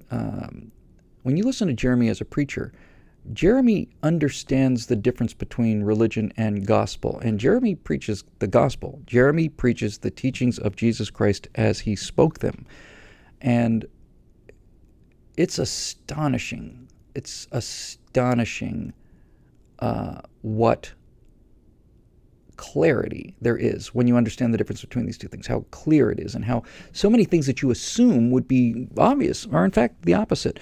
I'm certainly not in any position to tell you anything about it. I don't have the experience or the skill, other than to say I've sat through a number of his they're not even sermons, they're more like, I can't explain what they are. They're just terrific. But I asked him about it, and he was very flattered that you asked. And if you want to get in touch with him, just send me a message on Facebook, and I will send it on to him. He's got it online, but it's not easy to access. He's got it archived, but it's not like just go to this website. But he's a terrific, terrific guy. He's a remarkable pastor, and he really, really, really understands this stuff on a level that is breathtakingly clear. Nice thing to know. Moving on. Bill Reeder. Dear Billy, lately it's been difficult to keep active and deal with the challenges presented by life. I feel a bit ground down by the constant, seemingly futile political struggles, and it's started to interfere with maintenance of real life. What do you do to cope with depression and exhaustion when they are, rather than chemically induced because of family genetics, simply the result of prolonged difficulty and frustration? I like doing the show because it gives me a chance to demonstrate to myself moral courage. And moral courage means answering tough questions forthrightly. What I've done to deal with depression and exhaustion is to take antidepressants. If you don't take them and you don't need them, you will never appreciate what unbelievable blessings these drugs can be. I was suffering from depression my entire life, and I think I finally got on Prozac when I was 33. And I woke up the next day, and it takes 10 days to fully come up. But I woke up the next day going, oh, so this is what normal people, so this is what it's like to go through life with a relatively balanced brain chemistry. If it turns out that you're battling depression, take antidepressants, because What I came to realize about antidepressants is this. You know, a lot of people have a real, there's a real opprobrium on it, and there's a real sort of a stigma about it even today. And a lot of people take them when they don't need them. But the fact of the matter is, the best way I heard it described is, you know, if you're a couple quarts low on serotonin, as I was, you can try to will your way out of it all you want to. You can also try to will your way out of a diabetic coma too. But if you don't have enough insulin, you're going down. And that's how I look at antidepressants. I don't look, because this is what's true about antidepressants. Antidepressants, a lot of people who've never taken them or never needed them think that it's a happy pill. Like it's just oh, wow, hey, everything's great, like it's Valium or something. I had Valium for operations, and I'm telling you, man, when you put some Valium in me, you can do any damn thing you want to. I mean, you can cut off my arm right in front of me. I think it'd be hilarious. You know, you want to operate on my eyeballs and have me hold up one eyeball so I can look at the other one. Well, yeah, set it up. I don't care. Valium is a tranquilizer. And what antidepressants do is they get your serotonin levels back up to where everybody else's is. And people think, well, that means you don't get when you're on antidepressants, does that mean you don't get depressed? No. Does it mean you don't get angry? No. What it means is, if you think of your mood as one of those little balls on a pendulum thing, people who have normal brain chemistry will react. Something bad happens to you, and you will move to sadness, and you'll come back. That's because your brain chemistry is more or less balanced. But if you suffer from depression and you're low on serotonin, which tends to sort of dampen some of these things, what you find is people who suffer from this kind of condition, when they get that stimulus, instead of swinging over here and then swinging back, that same stimulus swings them over to here, and they stay out there forever. And then they finally come back, and then they swing back a little bit. Now, there are problems with antidepressants, and you shouldn't stay on them if you can help it. But they really do help. They really do help people who, look, this is my personal opinion. You're free to disagree with it. But when somebody says to me, do you have a problem with somebody being on antidepressants? I say, I have the exact same problem that I would have with somebody being on insulin who is a diabetic. And the answer is no. I have no problem with it. Now, with that said, a lot of it has something to do with as you said, being ground down in its environment. Rest helps. Exercise is an enormous benefit. And I find that lately, and I say lately, I mean probably the last, I don't know, 5-6 weeks, something like that. I haven't needed these very much at all. I kind of come and go in phases. But I also found that what antidepressants do for me is they get me through periods where I'm discharging everything, right? Like everything I touch is discharging. It's taking emotional energy out of me. The work I do requires a fair amount of emotional energy. I have to filter all this crap that you all have to filter, and I have to try to make some sense out of it just like you do, and I have to put it in a package that not only makes sense, but is also hopeful, and that requires a fair amount of filtering, and sometimes those filters get backed up. But lately, like really quite lately, I find I have been happier than I've ever been in my entire life. Spectacularly happy, really. Just a result of things going well, and not just the external things, as a result of just getting vitamins, emotional vitamins that I never really got before and that I really needed, and now I'm getting them. And I'm about as happy as I have ever been. And so, look, use the tools of modern science. We live in Western civilization. It's not a sin to use these things, or a crime. That's why we're here. We just, we have Novocaine now. we have Novocaine, and we have Demerol. And for those of you who have ever been in real pain, and you're talking to a guy who had an impacted wisdom tooth that took him to the ground, lit my whole side up, and Demerol took care of that. But when I passed a kidney stone, Demerol bounced off of me. They gave me a bag of Demerol, and I laughed. Or I should say the kidney stone laughed in the face of Demerol. Dilaudid, on the other hand, I don't care whether, if I ever have kids, the first child is going to be named Dilaudid, whether it's a boy or girl. It's just Dilaudid. They put some of that in that IV bag, and 20 seconds later, I'm like, oh, for the first time in 7 hours now, I can actually put a thought together. For the first time ever in 7 hours of and I mean real pain. If you've ever had a kidney stone, I'm here to tell you that hurts quite a bit. And those little bastards, by the way, you'd think they'd be like a little nugget, like those little pop rock things, like a little gold nugget. No, they're spiky things like sandburrs. They're designed to be as painful as possible, and they hurt a lot. So do it. If if you feel like you need antidepressants, take them. If you can get exercise, that helps. And listen, buddy, the short form, Bill, is you got to get on your beach, man. We talked about that special word. We've been doing special words for 3 weeks. First week was a beach. Go someplace in your mind where you can get away from Barack Obama. It's not worth dying over, buddy. I lost my friend Andrew Breitbart to this. I don't need to see anybody else die over politics, especially for this guy. There are some things worth dying for, and Barack Obama and Nancy Pelosi are not two of them. Or is Eric Holder or any of the rest of it, right? Just let it go. Turn it off. Turn off Fox. Turn off the TV. Turn off Rush. Turn it off. And look around you and find out what's important. You have people who love you. If you have people that love you in life, you're fine. Somebody loves you, man. You're going to be happy. And concentrate on that. And don't worry about the future. Future will take care of itself. There will be good people and bad people, and the good people will be horribly outnumbered, and we'll win, like we always do. Because that's why we are good people. Anyway, let's see. Moving on. KS Mac. Dear Billy, do you have a sidearm? And if so, what? I'm pretty in love with my new Springfield XDM 9mm. I'm a woman, so it fits nicely into my hand and handbag. I'm not familiar with the Springfield. I do have a sidearm. As I said earlier, I have a .45 automatic to kill bad guys at close range, and I have semi-automatic, I should say, and I have a AR-15 to kill people at long range, so they don't get into close range. The .45 was my dad's gun in World War II. It's the gun. The .45 caliber 1911A1 to me is what a pistol should look like. It's big, square, gigantic piece of steel, and the muzzle flash is the size of a pizza dish, and the round is the size of an artillery shell, and it travels about 30 miles an hour. I mean, it's just boom, and you hit the guy once with a .45 is probably the end of that argument. I love it. I love the history behind it. Mine's brand new Springfield arms. Got it's got the raised sights, and it's got the dual thumb guards, and it's a nice one. But it is a serious piece of steel, and you when that thing comes to your hand and it's really well balanced, you just feel like, don't you feel like when you hold a pistol, everybody, on the left, all these little weenies, these little, freaks and these little insecure man children, there's insecurity nonsense. You hold a pistol in your hand and you're holding life and death in your hand. You feel like a citizen. You feel like a free adult. And you look at it and you go, all right, I've been entrusted with this power and this authority. I'd better not screw it up.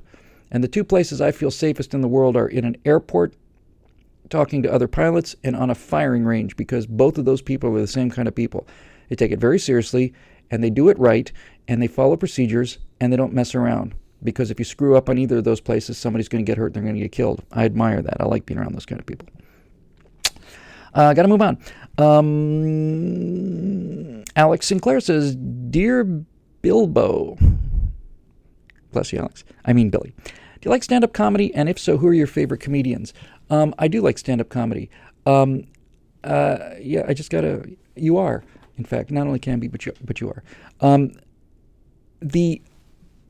There are a couple of people. I got to go quickly now because I always give so much time at the beginning, and then I lose it in the end. The funniest man alive, in my opinion, without any question whatsoever, currently alive, is Brian Regan. Brian Regan is hilarious. Look up Brian Regan on YouTube. Brian Regan is blindingly funny, and Brian Regan never says damn. Brian Regan runs the cleanest comedy act I've ever seen, and Brian Regan makes me weep. He makes me weep. He is so bloody funny. And if you just listen to him, you're missing half of it because so much of it is his facial expressions. I think Brian Regan is the best comedian who's ever lived. I like Ron White very much. Richard Pryor was a magnificent genius. Not just a genius in terms of comedy. Richard Pryor had such humanity. It's such humanity.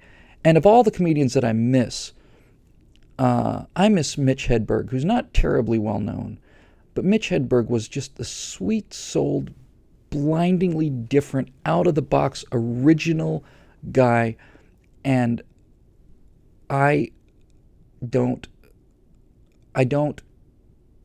know what to tell you about Mitch Hedberg. He died of an overdose a couple years ago.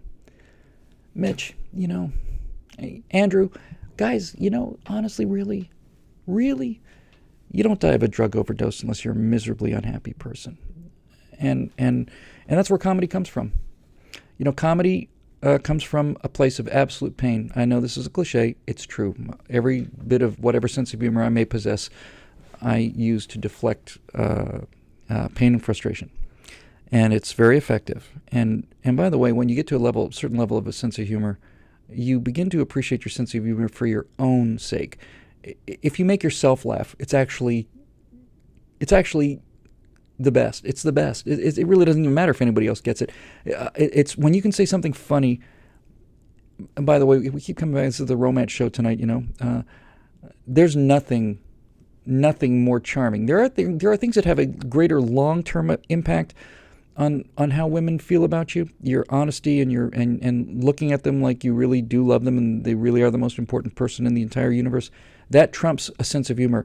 But in the opening stages, especially when you're going out on a date, if you can be funny and self-deprecating without putting yourself down, if you can be funny without hurting other people, without making fun of people, if you can be genuinely funny, you are almost all the way there. It's a real skill. It's worth developing. Most guys know how to do sound effects too, by the way. I never met a woman who could do sound effects very well. Guys couldn't tell stories without doing... It's just something we do, I guess, when we're dorks. Anyway, Mitch Hedberg, missed very much. Brian Regan, king of them all. Ron White's attitude is just so bloody marvelous. His thing about the plane crash is just hilarious. I hope you fly this son of a bitch into something. Hope you hit something hard. I don't want to limp away from this son of a bitch. That's fantastic. But Brian Regan and Richard Pryor and Mitch Hedberg. Mitch Hedberg, look up his comedy special on HBO, I think it was, or Comedy Central special. It's just out of the park. Crazy, brilliant. Moving on. Susan Foster O'Brien says, Dear Billy, what kind of challenges do you think new parents can expect as they bring up children in this brave new world over the next 15 to 20 years? I'm hoping that some of the things that have already affected this generation, the precious snowflake syndrome is dying over, at least we're past the worst of it. The next 15 to 20 years are going to be a moral test. We're going to have an economic crisis to avoid. That's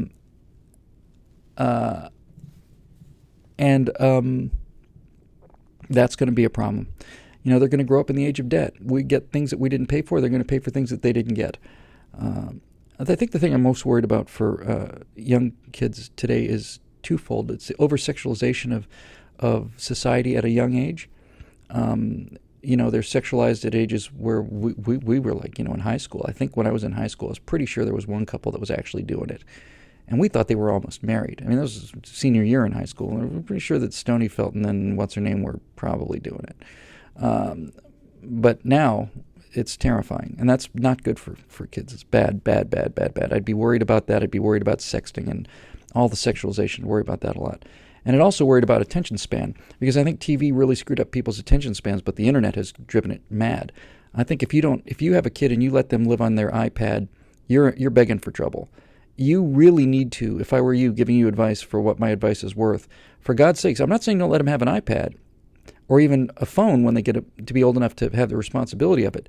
But for God's sakes, make sure that every single day you force your kids off of the electronics and make them read for an hour or an hour and a half, something that requires concentration. Because concentration is an acquired skill, and if you don't have concentration, you can't succeed at anything. I don't care what these people say. You have to be able to sit down. I used to build computers when I was doing a computer graphics company, and I used to build them because it was cheaper to build them. And that meant back in 1995, you had to set all these BIOS settings, you had to do all this, none of this plug-and-play nonsense. It was just tough. And I'd come home with a computer box, and I'd have something that I needed working, and it wasn't working, and there was no place to go. And I would just sit there and say, I am not going to let this inanimate piece of plastic beat me. And I would sit and work a problem for 28 hours. It's horrible, but you did it because you knew how. So get them off the electronics, make them read. Dr. Ben Carlson's mom made the kids in poverty read and write 2 book reports a week. He said he hated reading and mom made him do it. Then he realized when he was reading, he didn't have to be poor anymore. He could go anywhere else. So make them read. Get them to concentrate. I would worry about that. And also, finally, thing I would say to you, Susan, is make sure they have real friends and not internet friends. Real friends are guys you go out riding bicycles with, or I don't know what girls do. I guess, we talk about, Justin Bieber and Scream. But make sure they have actual physical friends in the real world. And this idea of play dates is disgusting. It's disgusting. I'm going to schedule a time for you to go play. Don't be ridiculous. Get out of the house. Come home at school at 3. Dinner's at 6. Go outside, play with your friends. We haven't scheduled anything. You don't understand the concept, do you? You just don't get this whole play thing. Find friends. My big key to my success in life is I've had good friends. Always had good friends. They kept me alive. They kept me sane. They kept me on my toes. I lived in their garage. Friends are everything. Get them good friends and make sure they're not Facebook friends. Make them real friends. Make them the kind of friends that you ride bicycles with. You talk about girls about when you sleepover parties and you're riding your bike for 25 miles and got nothing else to talk about. That's what friends are for. And my friends Fritz and Steve, my friends Fritz and Steve, go back. I'm glad I got this picture because I've used it 3 times. They come from this area. They're my best friends I've had for 40 years, 41 years, 42 years, something like that. They're still my best friends. I've had other friends since then. I've got some friends that are very new friends that I like very much. But friendship is everything, so get them real friends. Okay, let's see. We're going to... Patty Reynertson says, Dear Billy, cats are for independent, secure people. Agree? Categorically. Michael Glanville says, how does a budding writer break into the film industry? You know what? We're going to do a movie industry show. I love these theme shows. I love them. It's not that I'm running out of time. I want to do an aviation show, and I want to do a movie show, a movie business show about how getting into the industry, how the industry works. Maybe we'll do that next week. So ask me again, Michael. It's a great question. I want to answer it. The question about the Marine Corps we already took. I think we're about done, and we get the final word of the day. I got one more question before we do the word of the day. Asaph Epstein says, Dear Billy, we all know you're a good writer, presenter, and orator. Of course we do. Thank you. An orator? You can see, there's an example of the kind of orator that I am. There's an example of the orator skill that is so widely known throughout the world, that is so well received by everybody. I am a remarkable orator, and my oratory is not bad either. But how would you fare in a debate? ? If you were ever to be a guest of, say, Chris Matthews or Jon Stewart, would you be a deer caught in the headlights or a formidable adversary? Debating is, after all, a whole other art form. Well, as it turns out, Asaph, you're talking to the guy who won second state for Coral Gables High School in 1977 on the debate team. Second affirmative and second negative, which meant that I didn't have to deal with evidence. I had to deal with plan attack, and I had to deal with logic and reason. I was a superb debater. Debate is to arguing what fencing is to sword fighting. That is to say that debate is it is so structured and so artificial that it's not really arguing at all in a way. But like fencing would teach you the basics of sword fighting, fencing is not sword fighting. If you watch actual fencing in the Olympics, it's nothing like sword fighting. But learning debate teaches you how to structure an argument. Here's the 2 things I'll say about debate very quickly. The most important thing about being in debate class taught me this. I would go out and our topic in that year was prison reform. And let's say we were talking about the death penalty. And here's what I learned about debate. You would go to the library, and you would have to be the affirmative team, let's say, and you've got a plan saying that the death penalty deters murder. And then you find 50 different studies and experts proving that fact, that the death penalty does indeed lower the murder rate. And then the next hour, you might have to be opposing a team that's saying the exact same thing. And then you would go to the library and you'd find another 50 surveys and another 50 experts saying that the death penalty does not have any effect on the murder rate at all. And that's when I realized that any position in the world can come up with a long line of experts, and then you have to start looking at methodology, you have to start looking at credibility, you have to start looking at all these other things. For instance, many of these books about science, this scientist, famous scientist, debunks this or debunks that, and you realize that this guy is an incredible blah, blah, blah. He's an incredible climatologist, and he's on other, but he's talking about biology.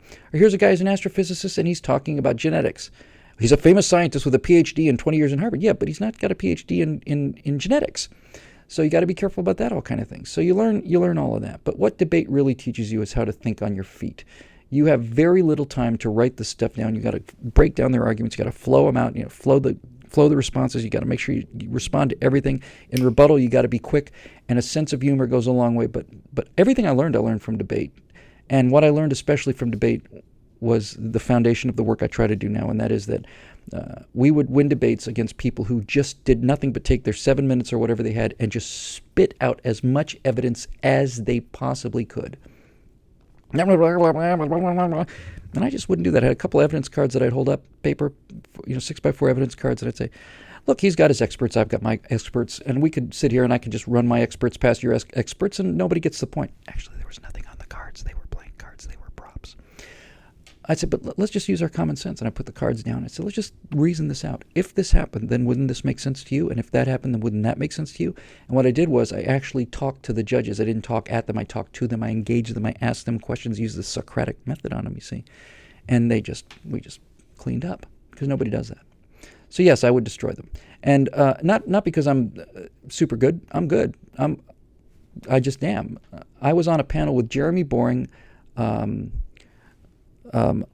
Ben Shapiro, and if I had me, Ben Shapiro, Jeremy Boring, Andrew Klavan, and Mike Walsh, among others, these are the B teams compared to the Thomas Sowells and Anthony and Scalia's. But in that thing, we'd clean anybody's clock. The left doesn't debate, by the way. They have snark. They have sarcasm and snark, and they try to make fun of people. That's easy to deflect. You simply call it out for what it is: cowardice and lack of argument. So that's that. And now, to close the show, as we're approaching the hour and a half mark, past the hour and a half mark, we're going to do what we've always been doing for the last this will be the third week. I like it. I just like it. I like it's different because it's fun for me. What we've done is we've taken a word and we've just kind of done some free association with a word. I think one of the reasons I like it was because when I wrote Silent America, all of my essays had one word. I'd write freedom, responsibility, power, tribes, all this other stuff. And it was fun to find a way to encapsulate a bunch of different ideas around a word. It's just good practice, and I think it's interesting. So the first week we talked about, the word was beach. And I said when we were talking about beaches that a beach is a place of peace and calmness and serenity that you can willingly go to any time of the day or night and be made whole and to free yourself from all of this turmoil and stress, because you don't have to do this. You really can go away to a place where you can be good, where you can feel good and be happy. And then last week the word was anchor. I have a little bird. He gives me these words. No one's going to find out who that bird is, but I get a little bird, comes to my window about an hour before the show and tweaks a little word, and that's the word I use. We talked about anchor, and anchor is interesting because an anchor is stability, and change is not always good. Change is sometimes terrible. It's sometimes the road ahead of us is dangerous, and we shouldn't go down there. So the idea of an anchor is maybe a person or a belief system or anything in your life that you can tie yourself to and not get blown onto the reefs. There are belief systems, and there are philosophies and religions, and there are people who are reliable. And there are people who are anchors in your life, and they're never going to go away. They're always going to be there, always. Even after they die, they're there. Good parents are that. Good parents give kids a sense of anchor, and they never outgrow it. Good parents will give children what they need to deal with the storms of life forever. And some people have to learn how to do that. Some people have to learn. But if you can be an anchor to somebody, or if you have somebody who's an anchor for you, somebody who keeps you in safe waters and out of trouble, then that's a good thing to have. Our word today is dream. I'm interested that the word is dream and not dreams. So I'm going to talk about dream in the larger sense, but there's something I learned about dreams, the little dream, the actual dream, nighttime dreams, sleeping dreams. Those are not the dream I want to talk about. I'm talking about big dream. Let me talk about little dream for a minute. I saw a documentary on this. I am tormented by nightmares frequently. I have a lot to process. I have a lot. I fight a lot mentally. That's what I do. I mean, I look at these things and I think about Benghazi in detail, and I think about all of this stuff, and I see what's at stake, and I know the history, and I know what the consequences are. I know what happens when these things happen. I know what happened in Nazi Germany. I know what happened in Russia. I know what happened in China. I know what happened in Latin America. I know what happens. And so when I see these things happening here, and I go to sleep, my conscious ability to defend them goes down, and I'm reduced to my subconscious mind. And it's not fun. One of the things I learned from a National Geographic special was that there are two different kinds of sleep and apparently two different kinds of dream, and this is fascinating. Deep sleep results in a kind of dream that is very restorative, and these dreams are dreams about desires or dreams about things that you want, but they're fairly calm and they're soothing. A flying dream or pleasant dreams. We all know we've been woken from dreams where we just couldn't believe that we had to wake up from something that wonderful.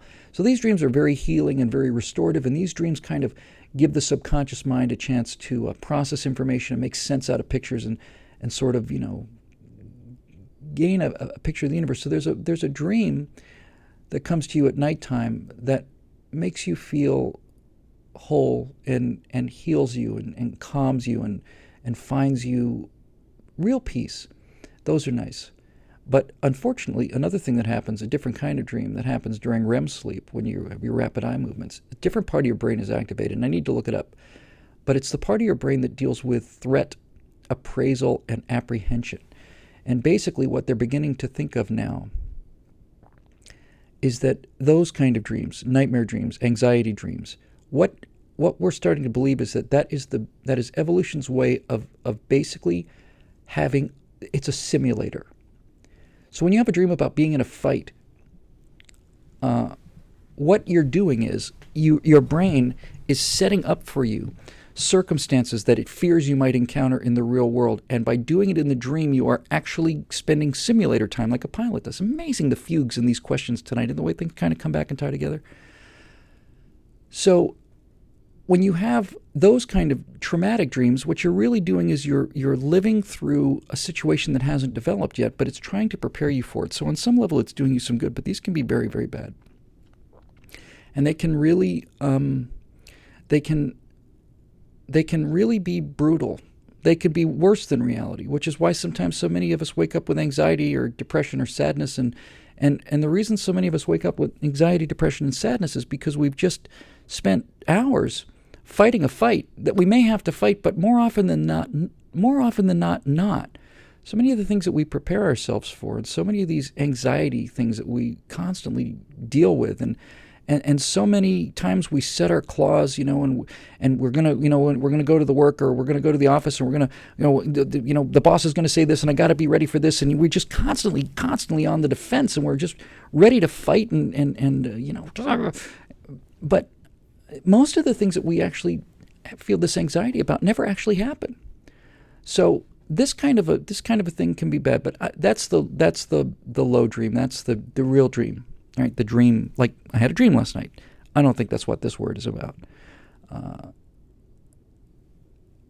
There are dreams that are very soothing, and there are fantasies that are very, very attractive and very enticing. And as long as we're talking about the little dream, the dream you have at nighttime, that's all they are, is their fantasies. They're really just playing around. We know what they are. They're distractions. They're medication. A dream that stays a dream at nighttime, a dream that stays a fantasy of something that you want, that you just want, and you simply want, and that's all you're going to do, is medication. It feels good. It's a nice feeling. It actually gets in the way of the big dream. The little dream, I think, blocks the big dream. People who go to bed thinking, boy, it sure would be nice if, are prevented from doing what would actually be nice in the real world. So I want to talk about the big dream. When I mean dream, I'm really talking about vision. A dream of, the dream of landing on the moon, the dream, that kind of dream, the vision, the external vision. This is not the internal dream that we sleep at night. This is the external dream. That's what I want to close by talking about tonight. So let me just say a word or two about that dream. I have found recently in my life that up until the moment you make a conscious decision to actually achieve and consciously in the real world at least reach for a dream, a vision, if you are not living like that, you're not really alive. I don't mean to sound disparaging to anybody who takes it the wrong way, because this is fairly new for me too. I've been following occupational dreams for most of my life, and now I'm starting to catch up with them. And if you think it's a good feeling, you're more right than you know. It's unbelievably satisfying to have dreamed about something for so long and to finally have it, to finally be able to touch it, and for it to be there in your life. But I want to go further than that, because I actually have come to believe this from the bottom of my heart, especially very recently.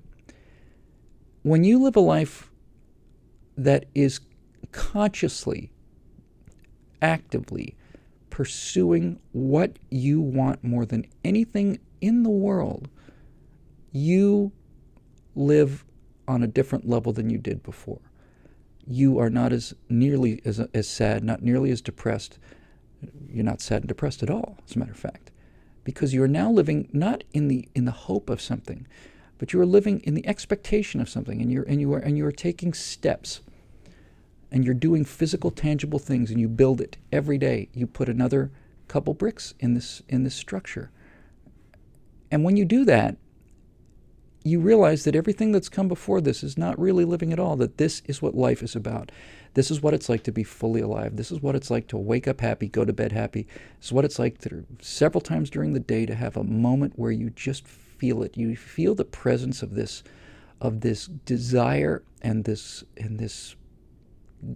goal and this thing, this beautiful thing, and it's with you all day. And when you find that you're in traffic, or you find that you're annoyed about something, you're suddenly not annoyed anymore, because you're going somewhere.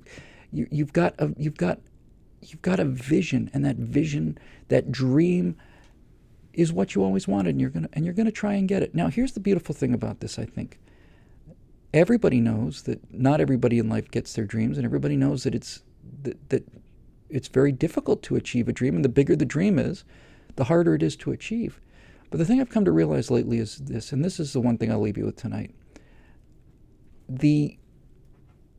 It's not the destination, it's the journey. I know that sounds hackneyed and cliched, but just listen for a second, right?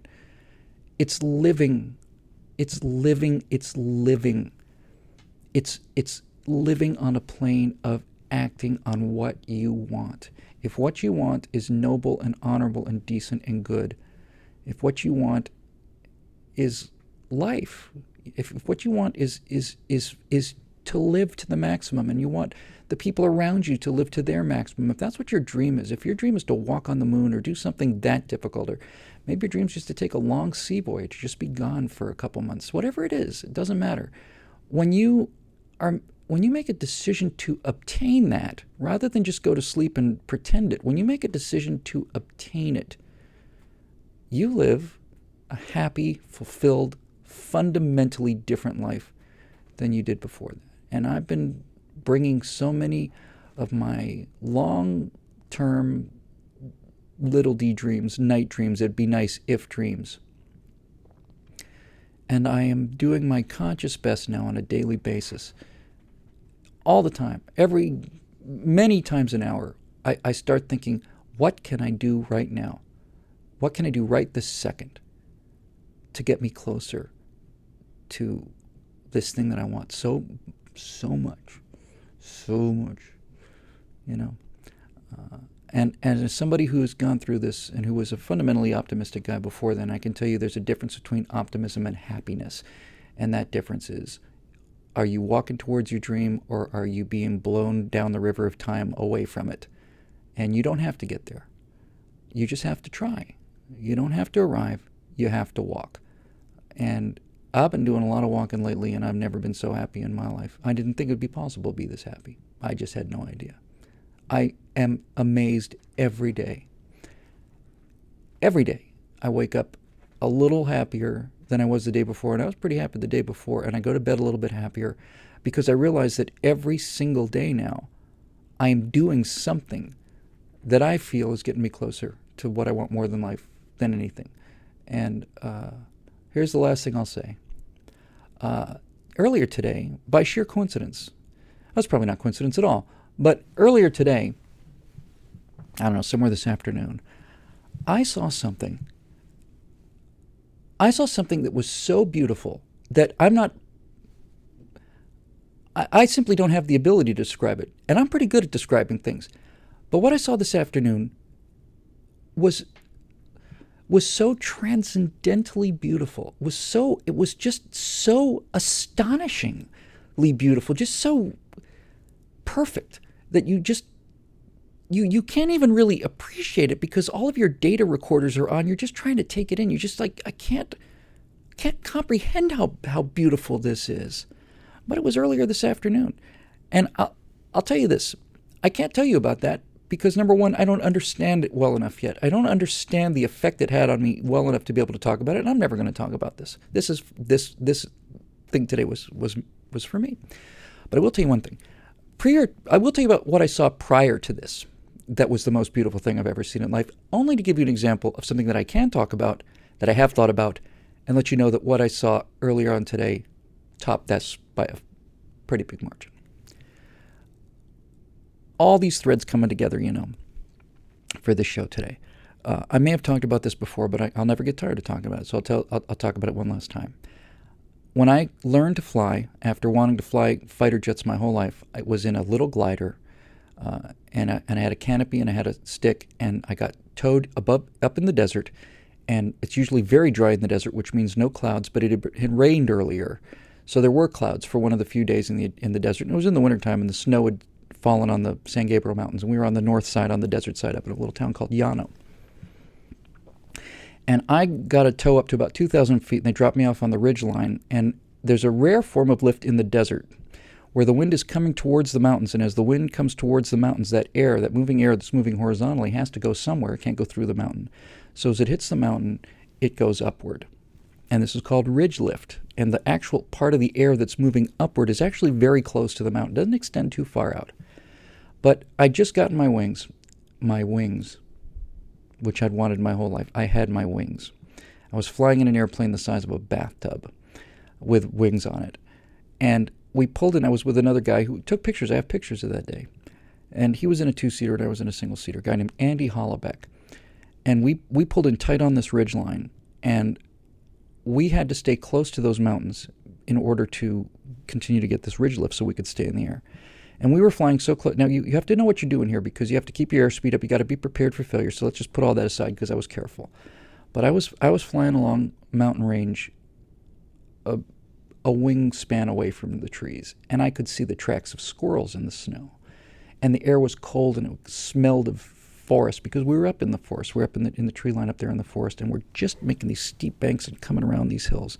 And I never felt so alive and so free in my entire life. Went all the way down almost to Wrightwood, and we turned around and we came back. Then I saw something that is the second most beautiful thing I've ever seen in my life. We're flying back. The sun is setting. I can't make this up. The sun was setting over the Pacific Ocean, which you could just barely see at this altitude. We're right along almost at the full length of the San Gabriel's. Baden-Powell's about 9,000 feet. Baldy's somewhere around in there. And as we were flying along the ridge, the air was rising. But just for this one miracle of a day, there was enough moisture in the air so that as the air rose, it cooled down, it condensed. And that meant that off my left wing, there was an inverted waterfall of clouds. There were clouds that were falling upwards into the sky, just streamers of clouds going up. And I dipped my wing in there, and I realized I could be up here all day because we have become, over thousands and thousands of years of trial and error and death, and all of my ancestors extending all the way back, every single one of them a survivor. All of that, all of the time, my great-great-grandfathers were coal miners and mill workers in Lancashire, and these people lived brutal, filthy, terrible lives. They had 10 children. They're dead by the time they're 35. All of those people, all of those sacrifices, all of that hardship, all of that, to put me in this little machine without an engine or without an electrical system, just a collection of fiberglass and tubes and wires, and I could fly along a mountain all day and put my wing in a river of smoke that was rising up above me. And as we flew down that ridge line, climbed a little more altitude, and that deck I told you about was below me, and there was another deck above me, and the sun was setting over the Pacific, and I could see it shining over the Pacific, and for the space of about 2 minutes there, that sun was right between the two decks, and there was columns of gold above me, and there were columns of like pink and purple and gold below me, and I was flying through this hallway of air And I'd just gotten my wings, and it's all I'd ever wanted to do in my whole life. And I looked around, and I had this thought as clear as day. I said aloud, I know I must have said it aloud, I said, if I go through the grill of a truck on Pearblossom Highway on the drive home today, I don't care. I don't care. I don't care. Doing this has made my entire life worth living. Everything I've ever done, everything I suffered, and everything I had to put off, and all of the loneliness and all the pain and all this, worth it, just to have done this one thing. And that was the second most beautiful thing I've ever seen in my life. But earlier today, I saw something prettier than that. I really did. I saw something prettier than that just for a moment. And I don't think I'll ever get over that. I really don't. I hope I don't. So my advice to you out there would be just this. Don't dream at night as a narcotic to take you away from doing the thing in life that you want. You get one chance at this. You don't get a second chance. You don't get a receipt at the end. You don't go back to live it again. You have an obligation to be happy. You have a right to be happy. You have a moral obligation to be happy. Not at other people's expenses, but you have a moral obligation to be happy. Even in this world, even with Barack Obama, people didn't die for this freedom for us to sit around and despair. You have an obligation to walk towards that vision. Find out what it is. You know what it is. Write it down. Make it clear. Walk towards it every day. Take a step. And you will be amazed. You'll be amazed. You will not be able to comprehend how different your life will be if you just take a step every day towards what you want.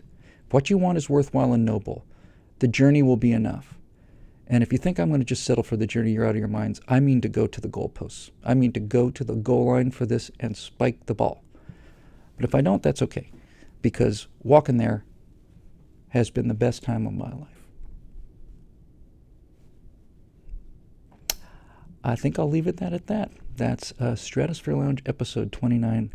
Thank you very much for joining us. I hope that means as much to you as it does to me.